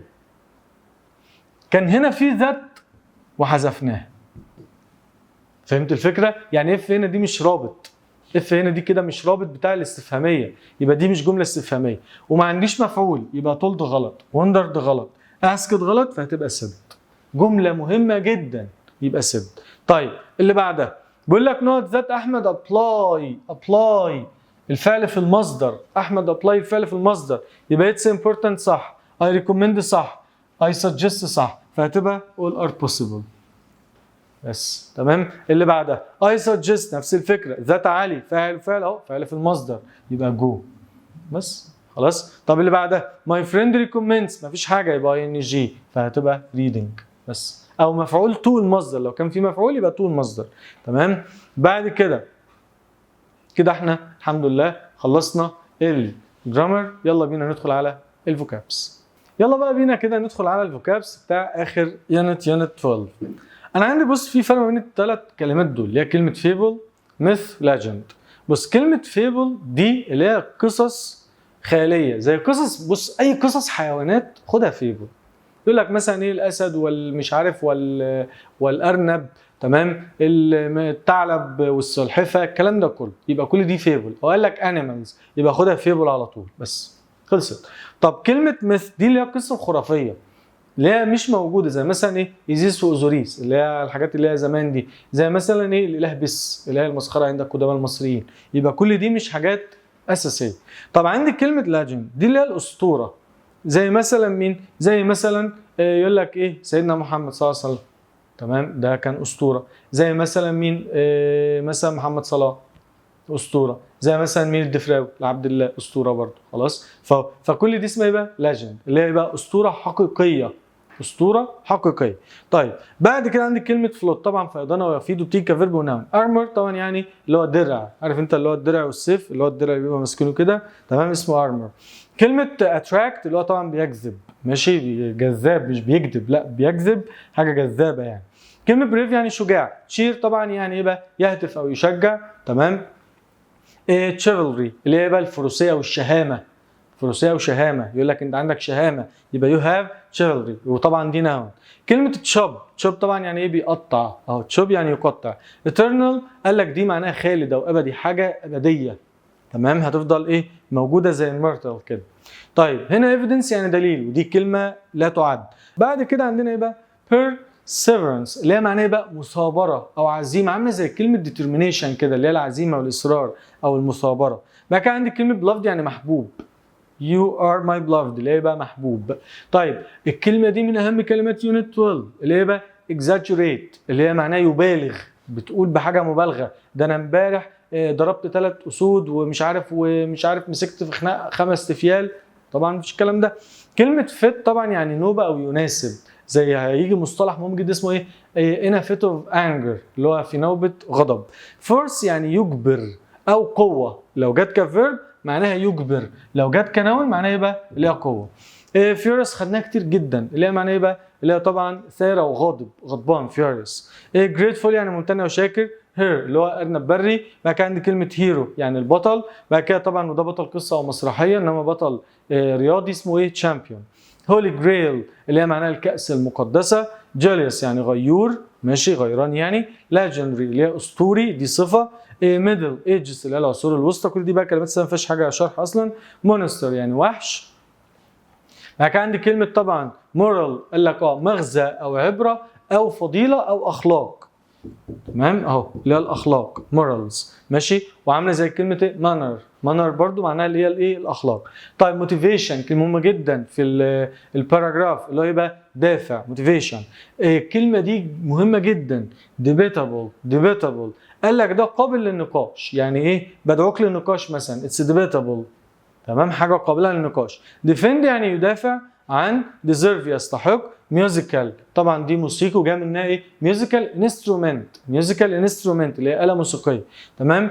بعد كده عندي طبعا اللي هي شجرة البلور from then on اللي هي منذ ذلك فصاعدا annoyed with اللي هي منزعج من based on معتمد على boast about اللي هو طبعا واخدينها قبل كده في يونت 9 boast اللي هو بقى بيتباهى وخلي بالك BOA مش BOO خلاص. بعد كده be made up by اللي هو يتم صناعته بواسطة اهي اللي انا قلت لك عليها in a fit of anger يعني بقى في نوبة غضب bring back to life يعني يعيد للحياة forces of nature اللي هي طبعا قوى الطبيعة اللي هي الحاجات بتاعت الطبيعة يعني center around يتركز حول theory أو theory النوتين صح فهتبقى يبقى نظرية ممكن تقول theory صح وثيوري. ديجيتال يعني رقمي زي الساعة الرقمية تمام اهو ديجيتال مثلا خلاص أو ديجيتال كاميرا وهكذا.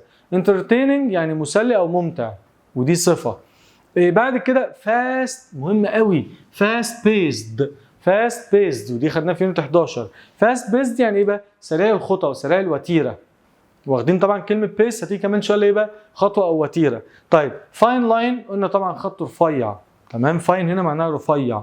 طيب bend يعني بيتني او بيلوي اهو زي مثلا يتني ايديا كده اسمها ايه bend مثلا تمام. branch يعني ايه يعني طبعا غصن او فرع ممكن فرع شجره او فرع مثلا محل او شركه وهكذا. بعد كده عندي هنا perspective اللي هي منظور او مفهوم منظور او وجهه نظر منظور او مفهوم او وجهه نظر. clue طبعا يعني ايه بقى دليل اللي هو او مفتاح دليل يعني الحاجه والمفتاح دليل المفتاح اللي هو ايه بقى بتاع الجريمه مثلا او بتاع الخطه بتاعنا كده يعني. comparison واخدينها قبل كده مقارنه. primarily يعني بشكل اساسي جاي من كلمه primary.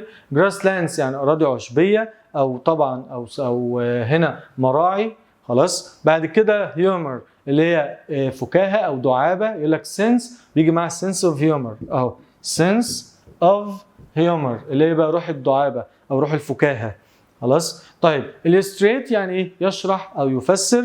imaginary دي معناها يبقى خيالي خلاص اهو ودي بتيجي مع الاشياء انما عندي imaginative دي للاشخاص you are imaginative انت شخص خيالي هتيجي كمان شويه في اللي تشوز او هاجي اقول لك الفيلم ده is imaginary اللي هو يبقى خيالي يبقى دي مع الاشياء. vital يعني حيوي اساسي. modern day قال لك ده اللي هو يبقى من العصر الحديث modern day كلمات يا جماعه كلها مهمه جدا. story teller يعني راوي قصه. bite يعني بيعض خلاص. وبعد كده context اللي هو السياق context. دوف اللي هي الحمامه تمام اللي هي بتطير خلاص. float يعني يطفو تمام كده او هنا فلو ينساب ودي بتيجي مع الترافيك فلو يقول لك ترافيك فلو انسياب المرور يعني المرور مش زحمه عكسها ماشي كده اللي هي بقى ترافيك جام يبقى ترافيك فلو اللي هو انسياب الدنيا فاضيه خلاص وهكذا ينساب او انسياب. هنا انسكت يعني طبعا يعني حشره تمام هو ما تقوليش 10 او 11 عشان تمام. طيب literary device يعني ايه بقى يعني صوره بلاغيه literary device. in trouble يعني ايه بقى قلنا يعني في متاعب in trouble او in troubles. close to قريب من. escape from اللي هو طبعا يهرب من escape from. gather round يتجمع حوله. retell to يعني ايه حكايه ليه ويعيد حكايه على بعض يبقى حكايه ويعيد حكايه. on a radio show يعني في عرض on a radio show في عرض اذاعي. occur واخدينها قبل كده بتساوي happen بتساوي take place اللي هو يحدث. flying creatures اللي هي طبعا اللي هي بقى مخلوقات طائره. بعد كده عندي long necked وطبعا كلمه زرافه اللي هي جيرفس انا عندي long necked لازم الاي دي في الشرطه اللي هي دي الصفه المركبه اللي خدناها في يونت 11 يونت 11 اهو جيرفس. بعد كده عندي هنا charity work عمل خيري. grasp مهمه جدا يمسك او فهم بتساوي understanding او hold خلاص اكتبها عندك يلا اهو grasp. طيب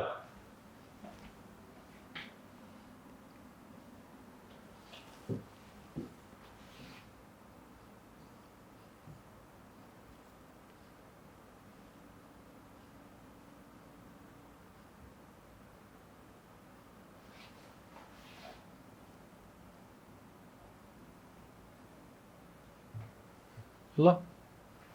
طيب بعد كده عندي كلمه بوست لسه انا من شويه اللي هو يتفاخر ويتباهى وخلي بالك الفرق ما بينها وما بين بوست دي اللي قلناها برده قبل كده كتير اللي هو يبقى يعزز او يقوي او يرقي. طيب بو اللي هو طبعا القوس. كود اللي هو يبقى شفره او رمز. وخدناها قبل كده ليه بقى؟ اللي هي عامله زي كلمه ديسايفر، فكده ديسايفر اللي هو بيفك الشفره او بيحل الشفره. تمام. هنا كود او سيكريت كود. سيكريت كود اللي هو يبقى اللي هو طبعا شفره او رمز سري. تمام اهو. بعد كده عندي هنا ديفيت يهزم، مهمه جدا. ديفيت يهزم. ديمونستريت يعني ايه بقى؟ يدلل او يثبت. خلاص اهو، او يبرهن. طيب اوت لو يعني خارج عن القانون. خارج اوت لو. اوت لو اللي هي عامله زي الليجل، غير قانوني او غير شرعي. كات انتو يعني بيقطع الى، سهله. اوفر اول يعني شامل او كامل، عامله زي كومبريهنسيف كده. بيس اهي من اهم كلمات يونت 12 اللي هي سرعه، سرعه المشي او سرعه الحياه، الوتيره. بيس اوف لايف اللي هي وتيره الحياه. تمام. هنا بعد كده اونربل. اونربل يعني ايه بقى؟ اللي هو طبعا نايل او مشرف، حاجه مشرفه اونربل. طيب هامبل برضو مهمه، ان هو متواضع، وعكسها ايرجنت هتيجي كمان شويه. نايت يعني فارس، عارف زي الوايت نايتس اللي هي بقى فرسان البيض اللي هي بتوع الزمالك. طيب ستريتش اوت يعني بيتمدد، اللي هو ايه؟ انت ما بين المذاكره بتقوم تقف كده تعمل ستريتش. ستريتش اوت اللي هو 1 2 3 هوبا، الحوامل ما تنزلش معانا. طيب هنا او يقوم بايه؟ باطاله. بعد كده لوك باك اللي هو بينظر للخلف. تمام. ومكتوبه غلط، مش ينظر خالص، لا ينظر للخلف، ينظر للخلف. تمام. طيب استدي يعني ثابت. استدي اهو، استدي يعني ثابت، حاجه ثابته عامله زي ستيبل. بعد كده عندك كلمه تير اللي هو يمزق او يقطع او دمعه. تمام اهو. يبقى تير يعني يمزق او ممكن معناها دمعه، دموع، تيرز. طيب هنا فيد اب يعني على اخره، متضجر، ماشي، قرفان. ام فيد اب يعني انا زهقان. جذر لسه انا مش هيتجمع. بوني اللي هي مهر او حصان صغير، يقول لك ايه؟ اتس بوني يعني مهر كده او ايه كده يعني. طب ريل لايف يعني حقيقي، ريل لايف. هنا بروف يعني دليل، بيربز يعني غرض. وما تنساش قلنا اون بيربز هتبقى متعمد، بتساوي ديليبريتلي، يبقى بيربز لوحدها يعني غرض او هدف. ريس يعني سباق. ريفلكت يعني ينعكس، ماشي. شايننج يعني لامع. وسورد يعني السيف. بعد كده طبعا عندي هنا تردز اللي هو طبعا سلحفه. verbally اللي هي طبعا لفظي او شفهي. murder اللي هي جريمه القتل، murder. هنا fierce اللي هو شديد او عنيف، عامله زي violent او tough او harsh. برضه عندي كلمه اسمها harsh ما تنساهاش اهو، او كلمه tough. تمام. بالله عليكم ما تنسوش الكلام ده كله. تمام كده. او violent اللي هو عنيف. بقى hunting اللي هو الصيد. stony اللي هو حجري، جاي من كلمه stone اللي هي الحجر. virtue اللي هي الفضيله. بعد كده be told aloud اللي هو بيتم حكايته بصوت عالي، allowed. allowed هنا بتساوي loudly. خلاص اهو، بس انا عايزها allowed بقى اللي هو بصوت عالي. هنا pass on او pass down. pass on او pass down. خلاص. وfrom مثلا اللي هو بينتقل من الى. pass down from او pass on. طيب cover with يغطي بيه. version of اللي هي طبعا نسخه من. هنا woodlands اللي هي طبعا غابه. هنا reflected in اللي هي معكوس فيه، reflected in. خلاص. follow a code of behavior يعني يتبع قانون سلوكي. يتبع هنا كود، هنا معناه قانون او شفره، احنا قلنا من شويه شفره او قانون. تمام. throughout the world اللي هو عبر العالم. run along اللي هو بيجري عبر along. وخلي بالك الايه لازقه في ال ما تفصلش ما بينهم. انا عندي هنا كلمه تيستي. تيستي يعني طعمه حلو، غير تيستفول. تيستفول يعني عنده ذوق او معمول بشكل فيه ذوق. يبقى مهمه جت في امتحان قبل كده. يبقى تيستي طعمه حلو، الاكل ده جميل، يبقى تيستي. طب هنا بيقول لك هو شخص مهندم، يبقى هي از مثلا تيستفول، اكيد مش هو لذيذ او مش هو مثلا طعمه حلو، لا يبقى هي از. يبقى تيستي مع الاكل، تيستفول مع الاشخاص او ممكن مع المكان مثلا. طيب ثيم يعني ايه؟ اللي هو طبعا الموضوع. خلاص اهو، يبقى الموضوع بتاعي. طيب هنا كلمه تايمليس يعني ابدي او خالد، ماشي اهو، تايمليس ابدي او خالد. كلمه تراجيك يعني مأساوي، مأساوي. هنا يونيفرسال يعني كوني، الكون كله، جاي من كلمه يونيفرس. هنا رياليستيك يعني غير حقيقي. بعد كده نوت بوك يعني كراسه او دفتر. اولد فاشن يعني موضه قديمه. اوريجين يعني ايه بقى؟ اللي هو طبعا اصل او مصدر بتاعك. بعد كده عندي هنا طبعا كلمه فيلسوفر اللي هو فيلسوف. بلوت بلوت بقى لها 3 معاني، اما حبكه الروايه اللي هي الموضوع بتاع القصه، او بلوت ممكن لها معنى كمان بمعنى conspiracy، هتيجي كمان شويه برضو اللي هي بقى مؤامره. اكتب يلا عندك، لها 3 معاني. بلوت برضو معناها قطعه ارض صغيره، قطعه ارض محندقه كده صغيره، بس يبقى هما 3 كلمات. reality طبعا يعني حقيقه او واقع، relate يعني طبعا يربط او يصل، relevant طبعا له صله بالموضوع ومعاه حرف الجر to، relevant to. short لسه قايلينها من شويه، long او short تمام، necked اللي هو يبقى ذو رقبه قصيره، او long necked ذو رقبه طبعا طويله. similarity اللي هو التشابه، هنا الميثولوجي اللي هي طبعا علم الاساطير تمام، جاي من كلمه myth. conflict اللي هو الصراع وكلمه مهمه جدا تمام. الميتافور اللي هي الاستعاره، استعاره مكنيه انتوا عارفينها اللي هي في العربي تمام، الله يمسيه بالخير بقى. طيب هنا بعد كده اللي هو في البلاغه، بعد كده كلمه pain اللي هو الم، ومعاها ايه بقى in pain يعني في الم ماشي. في عندي كلمه كمان كده اسمها in vain، بعيدا عن الموضوع يعني. in vain دي يعني بلا جدوى او بلا امل، يعني ملوش فايده يعني. انما هو pain يعني ايه؟ الم. مؤلم يعني painful بس. طيب represent يعني يمثل او ينوب، مش بيمثل يعني بيعمل تمثيل او تمثيليه او بيمثل ممثل، لا ده ينوب بياخد دور حد. يعني مثلا لك ايه هنا مثلا الناس اللي هم مين؟ السفراء خلاص اهو الامباسادورز تمام، بينوب الدوله بتاعته في دوله ثانيه بس كده، يبقى دي ريبريزنت. شارب يعني حاد، والفيرب دي صفه، الفيرب منها اسمه شاربن. لو عايز اجيب منها الفيرب انا عايز اخلي البتاع دي حاده، يبقى I will sharpen the knife اهو، اخلي السكينه حاده. طب simile اللي هو التشابه او التشبيه، ده برضو في العربي. slip يعني بيتزحلق تمام، بينزلق. tale يعني حكاوه او قصه حكايه يعني. take turns يتناوب الادوار، يعني كل واحد بياخد دور. take turns قلناها كتير جدا. in return يعني في المقابل تمام. make traps يعني بيعمل فخ او مصيده. بعد كده over time يعني بمرور الوقت على مر الوقت. in our opinion في راينا، in my opinion وهكذا. such بعدها طبعا وبعد كده الاسم يعد مفرد. such a legend يعني مثل هذه الاسطوره. the virtues of طبعا chivalry اللي هي طبعا فضائل الشهامه تمام او الفروسيه. make a film يعني بيصنع فيلم، هو make a film.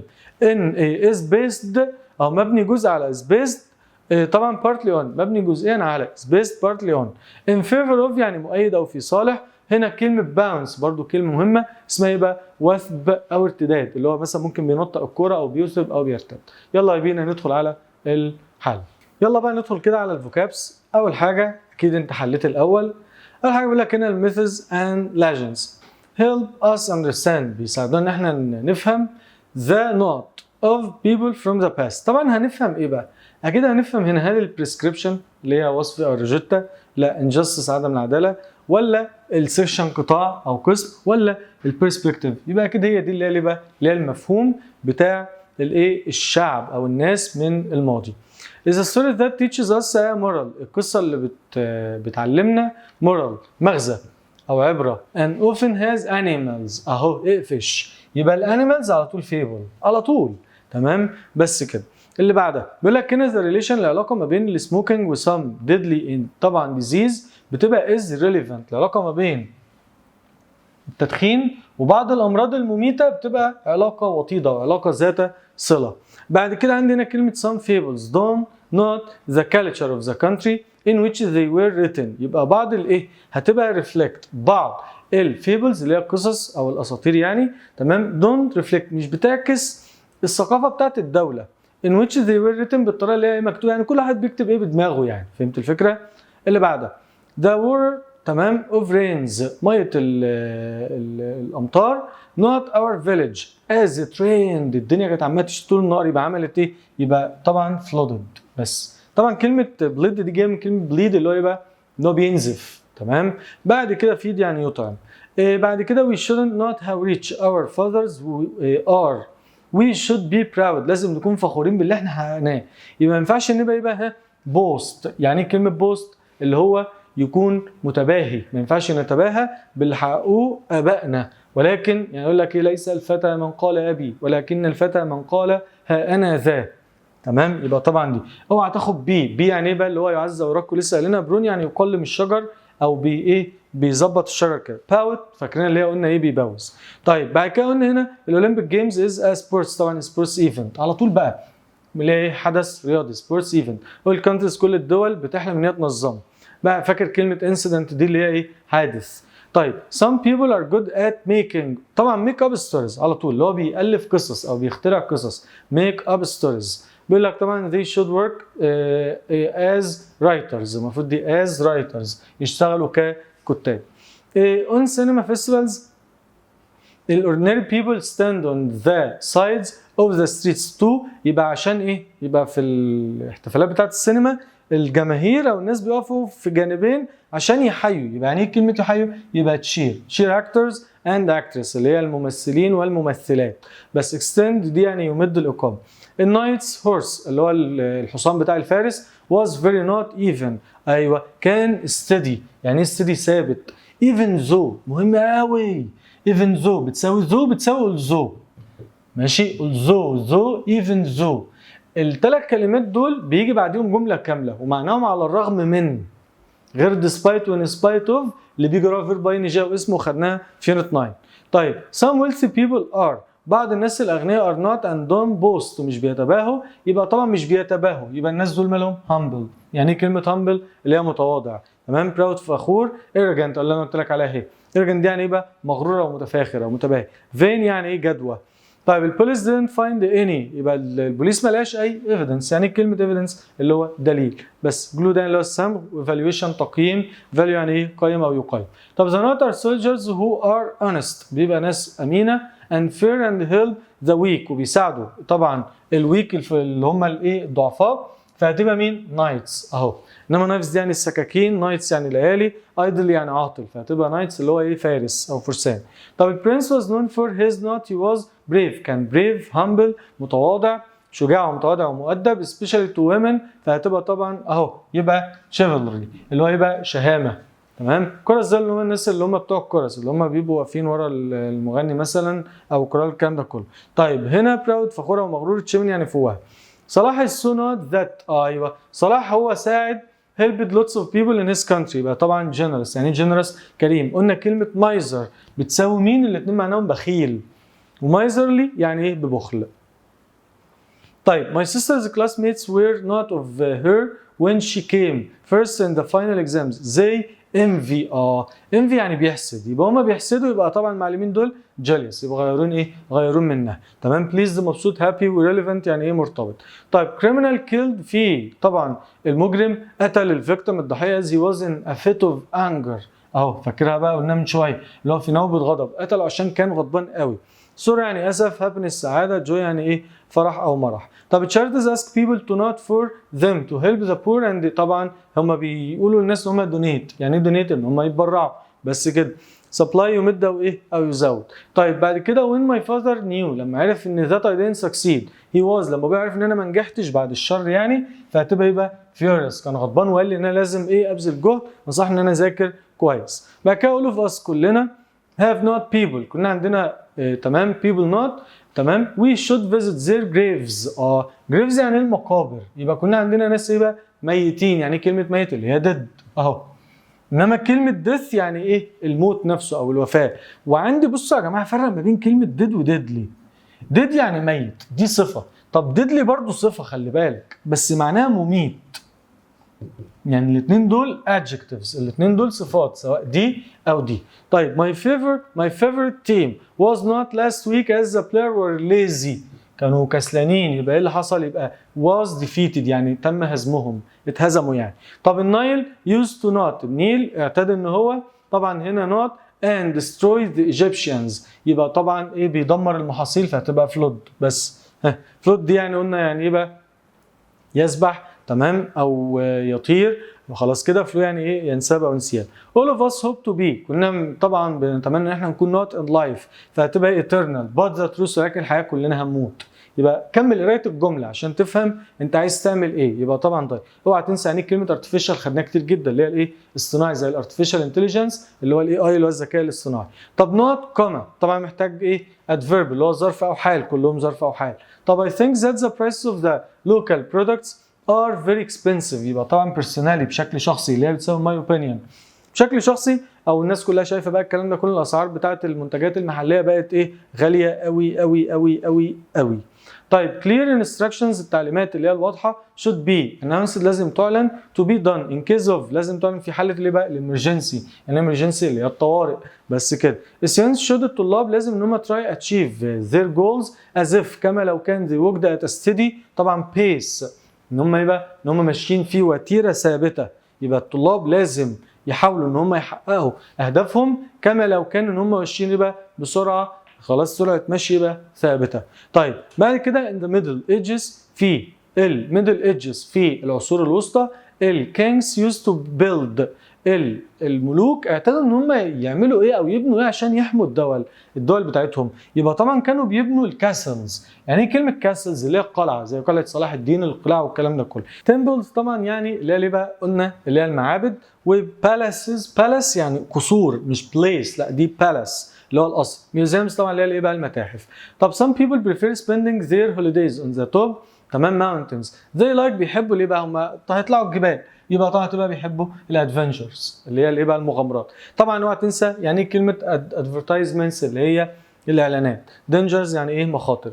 سكولز المدارس هولد نوت ما بين الطلاب عشان يعلموهم that there must be difference لازم يكون في اختلاف في الاراء. يبقى بيعملوا ايه بقى ديبيتس. يعني ايه كلمه ديبيتس؟ اللي هي مناظرات خلاص كده. انما طبعا كلمه دينجرز مخاطر كوميرشالز اللي هي طبعا حاجات تجاريه. اناونسمنتس اللي هي بقى اللي هي اعلان عن خبر وخدناها في يونت 1. there are a lot of accidents في الكثير من الحوادث that not every day اللي بتحصل كل يوم causing a lot of death طبعا اللي هي بقى بتحصل يعني تحصل او تحدث يبقى occur خلاص او take place مش take part. take part يعني يشارك خلي بالك بتساوي share وبتساوي participate تمام بس يبقى طبعا occur. بعد كده عندي هنا are not great they formed a complete state with a government and an army before the others knew anything about that. يبقى مين بقى اللي كانوا ناس عظماء؟ يبقى هتبقى اكيد طبعا هنا مين؟ الانسسترز. يعني ايه انسسترز؟ اللي هم الاجداد خلاص. وعكسها descendants يعني الكلمتين دول يا جماعه عكس بعض. وجراند سانز برضه يعني احفاد. يبقى descendants يعني احفاد اللي هو احنا تمام وجراند سانز اللي هم مين؟ الاحفاد برضه. relatives يعني قرايب فهتبقى ancestors اللي هم الاجداد. there is a gap فاكر يعني ايه كلمه جاب فجوه اهو جاب يعني فجوه تمام. طيب في فجوه ما بين الاجيال يبقى جاب جنريشن يعني يبقى فجوه جيل ما بين ايه او في المجتمعات الوالدين تمام should try بيحاولوا ان هم يفهموا الاطفال بتوعهم. الشباب بيعيشوا في عالم مختلف. طيب بعد كده عندي طبعا هنا there are a lot of methods not the world يبقى طبعا حول العالم يبقى throughout the world اللي هو يبقى حول العالم. each country كل دولة has its own methods.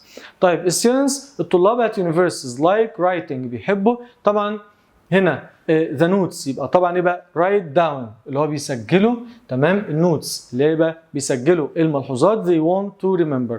the lawyer المحامي must be not when he defends his client and not to deceive him. يبقى المحامي خلاص لازم يكون honorable. يعني ايه honorable؟ يعني شريف او امين تمام وما ينفعش ان هو يبقى لازم يدافع عن الكلاينت الزبون بتاعه and not to deceive him وما يخدعوش تمام. liars يعني كذاب.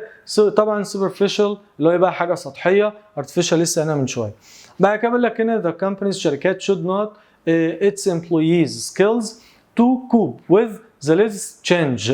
فطبعا لازم يعملوا ايه؟ يطوروا. يبقى يطور يعني develop بس اهو خلاص عشان اهو. وطبعا employees فاكرينها اللي هو الموظفين يبقى مهارات. ودي طبعا لسه ابستروفي دي كده جمع موظفين. طب لو عايز موظف واحد يبقى الابستروفي قبلها يبقى اس ابستروفي جمع موظفين. ابستروفي اس دي كده موظف واحد. طبعا to cope with عشان يندمجوا مع latest changes. طيب speed سرعه طبعا help يساعد depend يعتمد. الجادج اللي هو طبعا القاضي said that the criminal قال ان المجرم not punishment as he طبعا يستحق. يعني ايه بقى هنا deserved اللي هو يستحق العقاب as he disobeyed لانه ما قطعش لم يطيع القيم بتاعه المجتمع. My friend علي not us a lot طبعا كثيرا during our trip to Alex. He told us funny polite jokes. يبقى طبعا المعلم كان بيعمل ايه؟ يبقى كان entertaining او entertained يعني بقى اللي هو بيسلي تمام بيسلينا يعني احنا ايه ماشيين. طبعا discourage يعني بيحبط وايدنتيفايد يعني بيعرف. سليبت نام. The black and white photos الصور الابيض والاسود كانت old fashioned على طول بقى اللي هي ايه موضه قديمه اهو تمام. nowadays all cameras دلوقتي كل الكاميرات بتستخدم الديجيتال كولرز اللي هي الالوان اللي هي الرقميه. طبعا fashionable لا ancient يعني قديم، انا عايز اقول على الموضه القديمه يعني. update يعني حديث. ال only note of the new sets is to facilitate اللي هو بيسهل our life. هتبقى طبعا البيربز الغرض بتاع النيو سيتس تمام الاجهزه الجديده ان هي تسهل مين حياتنا. طبعا كونس وديس ادفانتج وديميريتس كل دول بيساووا بعض اللي هي بقى عيوب، وبتساوي برده كلمه اسمها دروباكس خلاص خدناها قبل كده. طب ذا فيليج وي السؤال ده جميل جدا. القريه اللي احنا وصلنا لها at night was very far got to ماشي arrived in اوقات تمام كده traveled to تمام. انما ريتش ملهاش حرف جر. طب انا ما عنديش حرف جر خلي بالك هتقول لي ات لا at night ات دي بتاعت نايت تمام. فهنا طبعا هتبقى ريتشد. سؤال مهم جدا سؤال جميل فهتبقى ايه بقى ريتشد. طيب بعد كده بيقول لك هنا ان اوتوم في الخريف التريز الاشجار لوز زير طبعا هتبقى هنا يبقى ليفز بتفقد. في الخريف ايه اللي بيحصل ورق الشجر بيقع. بس كلمه باركس دي اللحاء. عارف يعني ايه اللحاء؟ يعني شفت انت القشره الخارجيه الشجره اهي تمام. عارف انت القشره اللي هي بتبقى البنيه اللي بره دي اسمها الباركس. ولها معنى تاني كمان برضو معناها ينبح. عارف الكلب لما بيهوهو محدش بيرد عليه. فهنا كلمه باركس دي اللي هي اللحاء تمام. فروتس يعني الثمار او الفاكهه الثمره ممكن برضو تطلق على ثمره. برانشز يعني فروع ولسه انا من شويه او غصن يعني. our consumption الاستهلاك بتاعنا should not to face the high prices of all the goods. طبعا هتبقى should decrease لازم الاستهلاك بتاعنا تمام should decrease لازم يتقلل عشان يواجه الهاي برايسز الاسعار اللي هي العاليه. طب البرايد العروسه not her happiness in her marriage تمام. after all she married a cook هي طبعا كانت عملت تبقى هنا كانت her happiness كانت بتبالغ اهو العروسه كانت بتبالغ في السعاده بتاعتها في الجواز. افتر اقول على اي حال هي كانت متجوزه طباخ. المفروض يعني جمله هبله ماشي ماله الطباخ يعني راجل زي الفل هياكلها كل يوم. فهتبقى ايه exaggerated اللي هو يبالغ ماشي. اجنور طبعا هو المعاني الباقيين غلط. اكسبلود يعني يفجر اكيد مش هتفجر السعاده بتاعتها. اجنورد يعني بيتجاهل. وكرايد يعني بتبكي او بتصرخ او بتعيط. وهنا السين بيجان تو سينج لما في طالب او في طالب بدا ان هو يغني. الاذرز not to watch them او الطلاب بقى ماشي يبقى طبعا هنا هتبقى ايه تبقى جذر يعني يتجمع خلاص. هو المفروض هنا هتبقى when students لما الطلاب بدأوا يغنوا عشان them دي تمام. طيب فهتبقى جذر اللي هو يتجمع. هنا someone donated بعض الناس او شخص ما اتبرع ب 50 مليون ماشي ايجيبشن باونز 50 مليون جنيه مصري to the national cancer طبعا اسمها ايه بقى association او association نقطتين صح اللي هي منظمه او مؤسسه. انما فاكر لسه قايلين سوشيال اللي هي اجتماع الاشياء سوشيابل اجتماع الاشخاص وسكول يعني مدرسه او يدرس. طيب الهانتر اللي هو الصياد واز نوت تراب يبقى طبعا اسمها ميكا تراب قصدي ميكا تراب اللي هو بيصنع فخ لسه قايلينها على طول بقى من غير الباقيين غلط اصلا. طب اف ان انت لو في نمله بايتس اني طبعا بايت بيعض لسه انا من شويه. anyone they cry because of the طبعا pain بيصرخوا بسبب الالم اهو. بول يعني كرة او حفله موسيقيه بالفاتوره. بول يعني يسحب. بعد كده عندي هنا طبعا the students الطلاب were not by how many languages كم اللغات اللي ايه المدرس بيقدر يتكلم. يبقى طبعا هتبقى الطلاب فالطلاب عاقل فهتبقى fascinated اللي هو منبهرين. fascinated منبهر انما fascinating مبهر. فالطلاب هم كانوا منبهرين مش مبهرين. نفس الكلام surprised يبقى كانت هتنفع. astonished اللي هي برضه كانت هتنفع كان برضه ايه مندهش او منبهر خلاص. طب the thief الحرامي was found not of stealing important objects from a museum طبعا هتبقى guilty تمام كده. كان الحرامي واتوجد ان هو مذنب ان هو سرق اشياء مهمه واغراض مهمه من المتحف. الرابر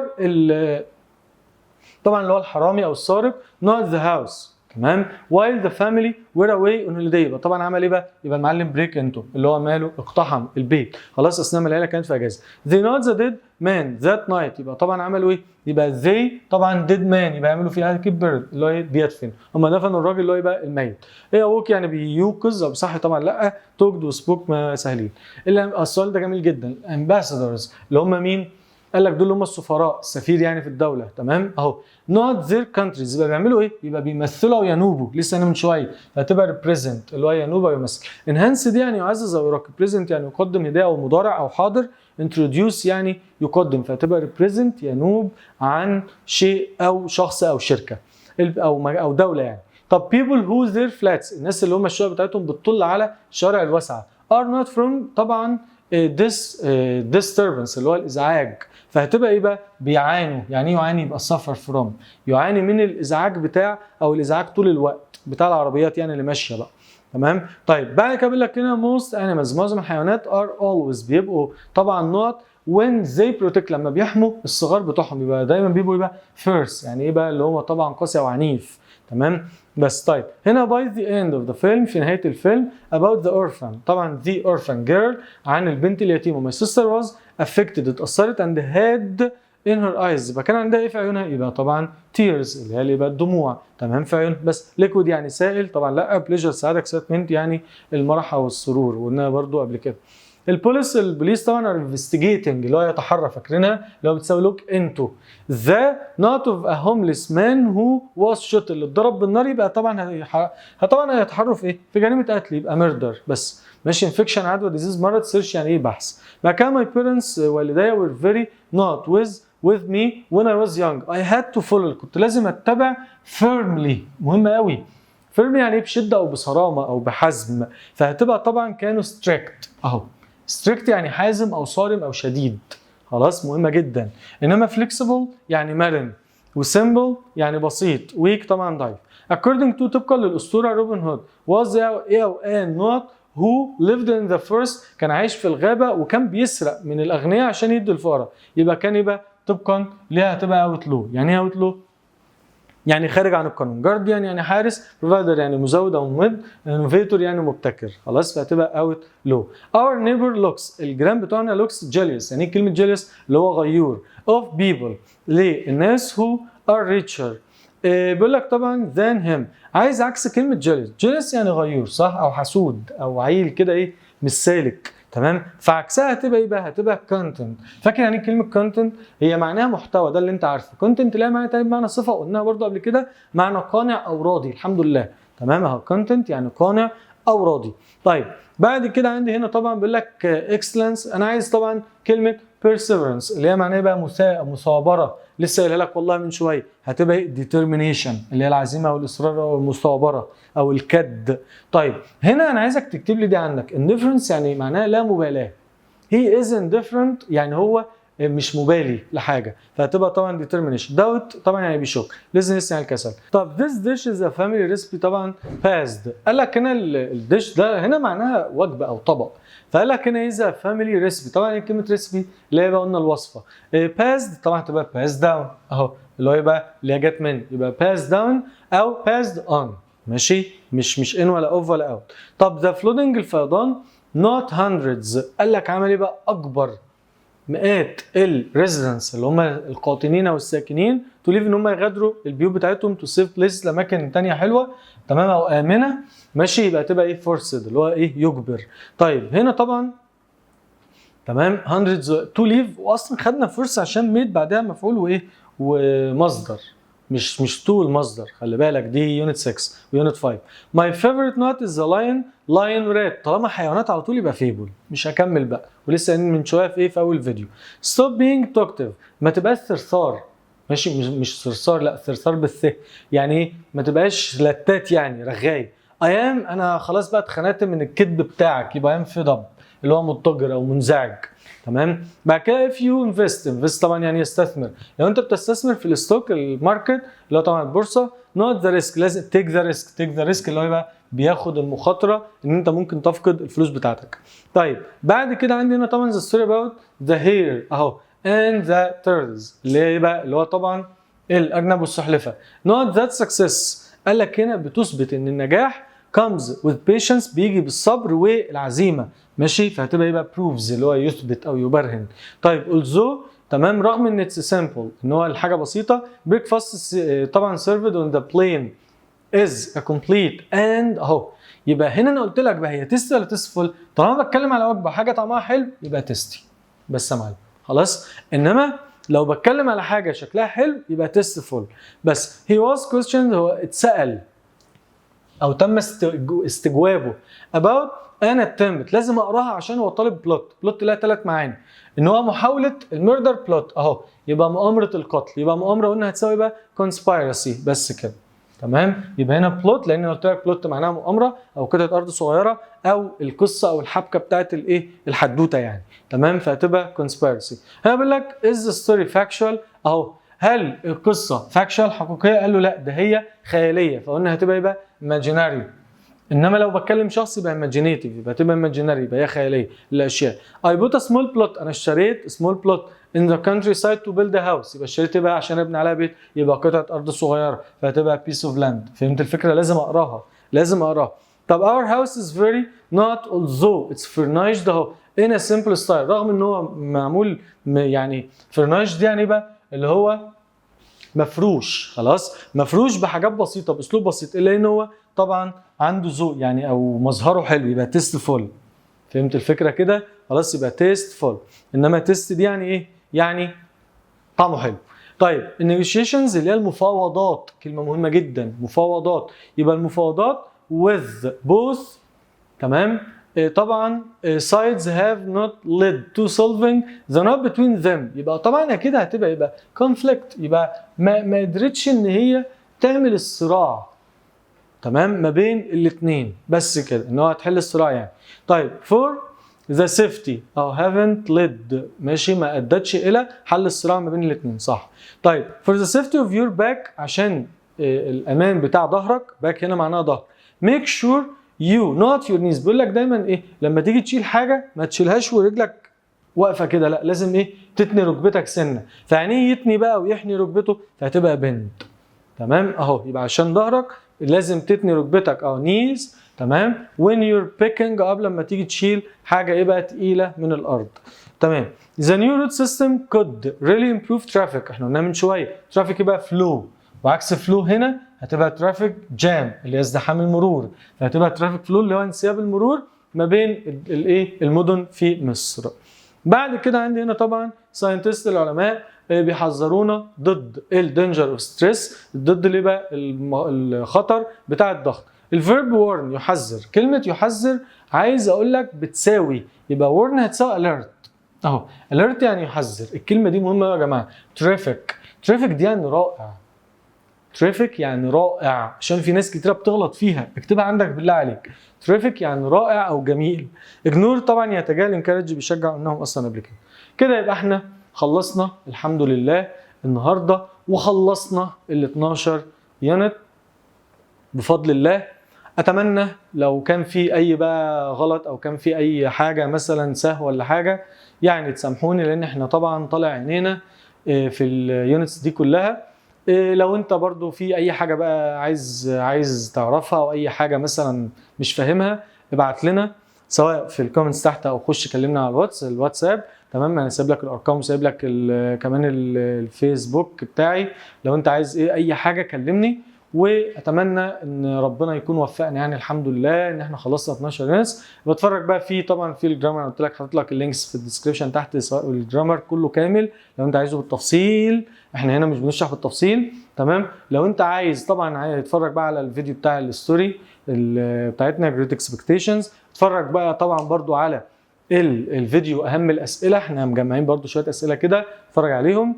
واتمنى ان الناس تكون استوعبت اللي احنا قلناه، وبس كده يعني مفيش اي حاجه تاني نقولها. اشوفكم على خير في فيديو جديد، والسلام عليكم ورحمه الله وبركاته.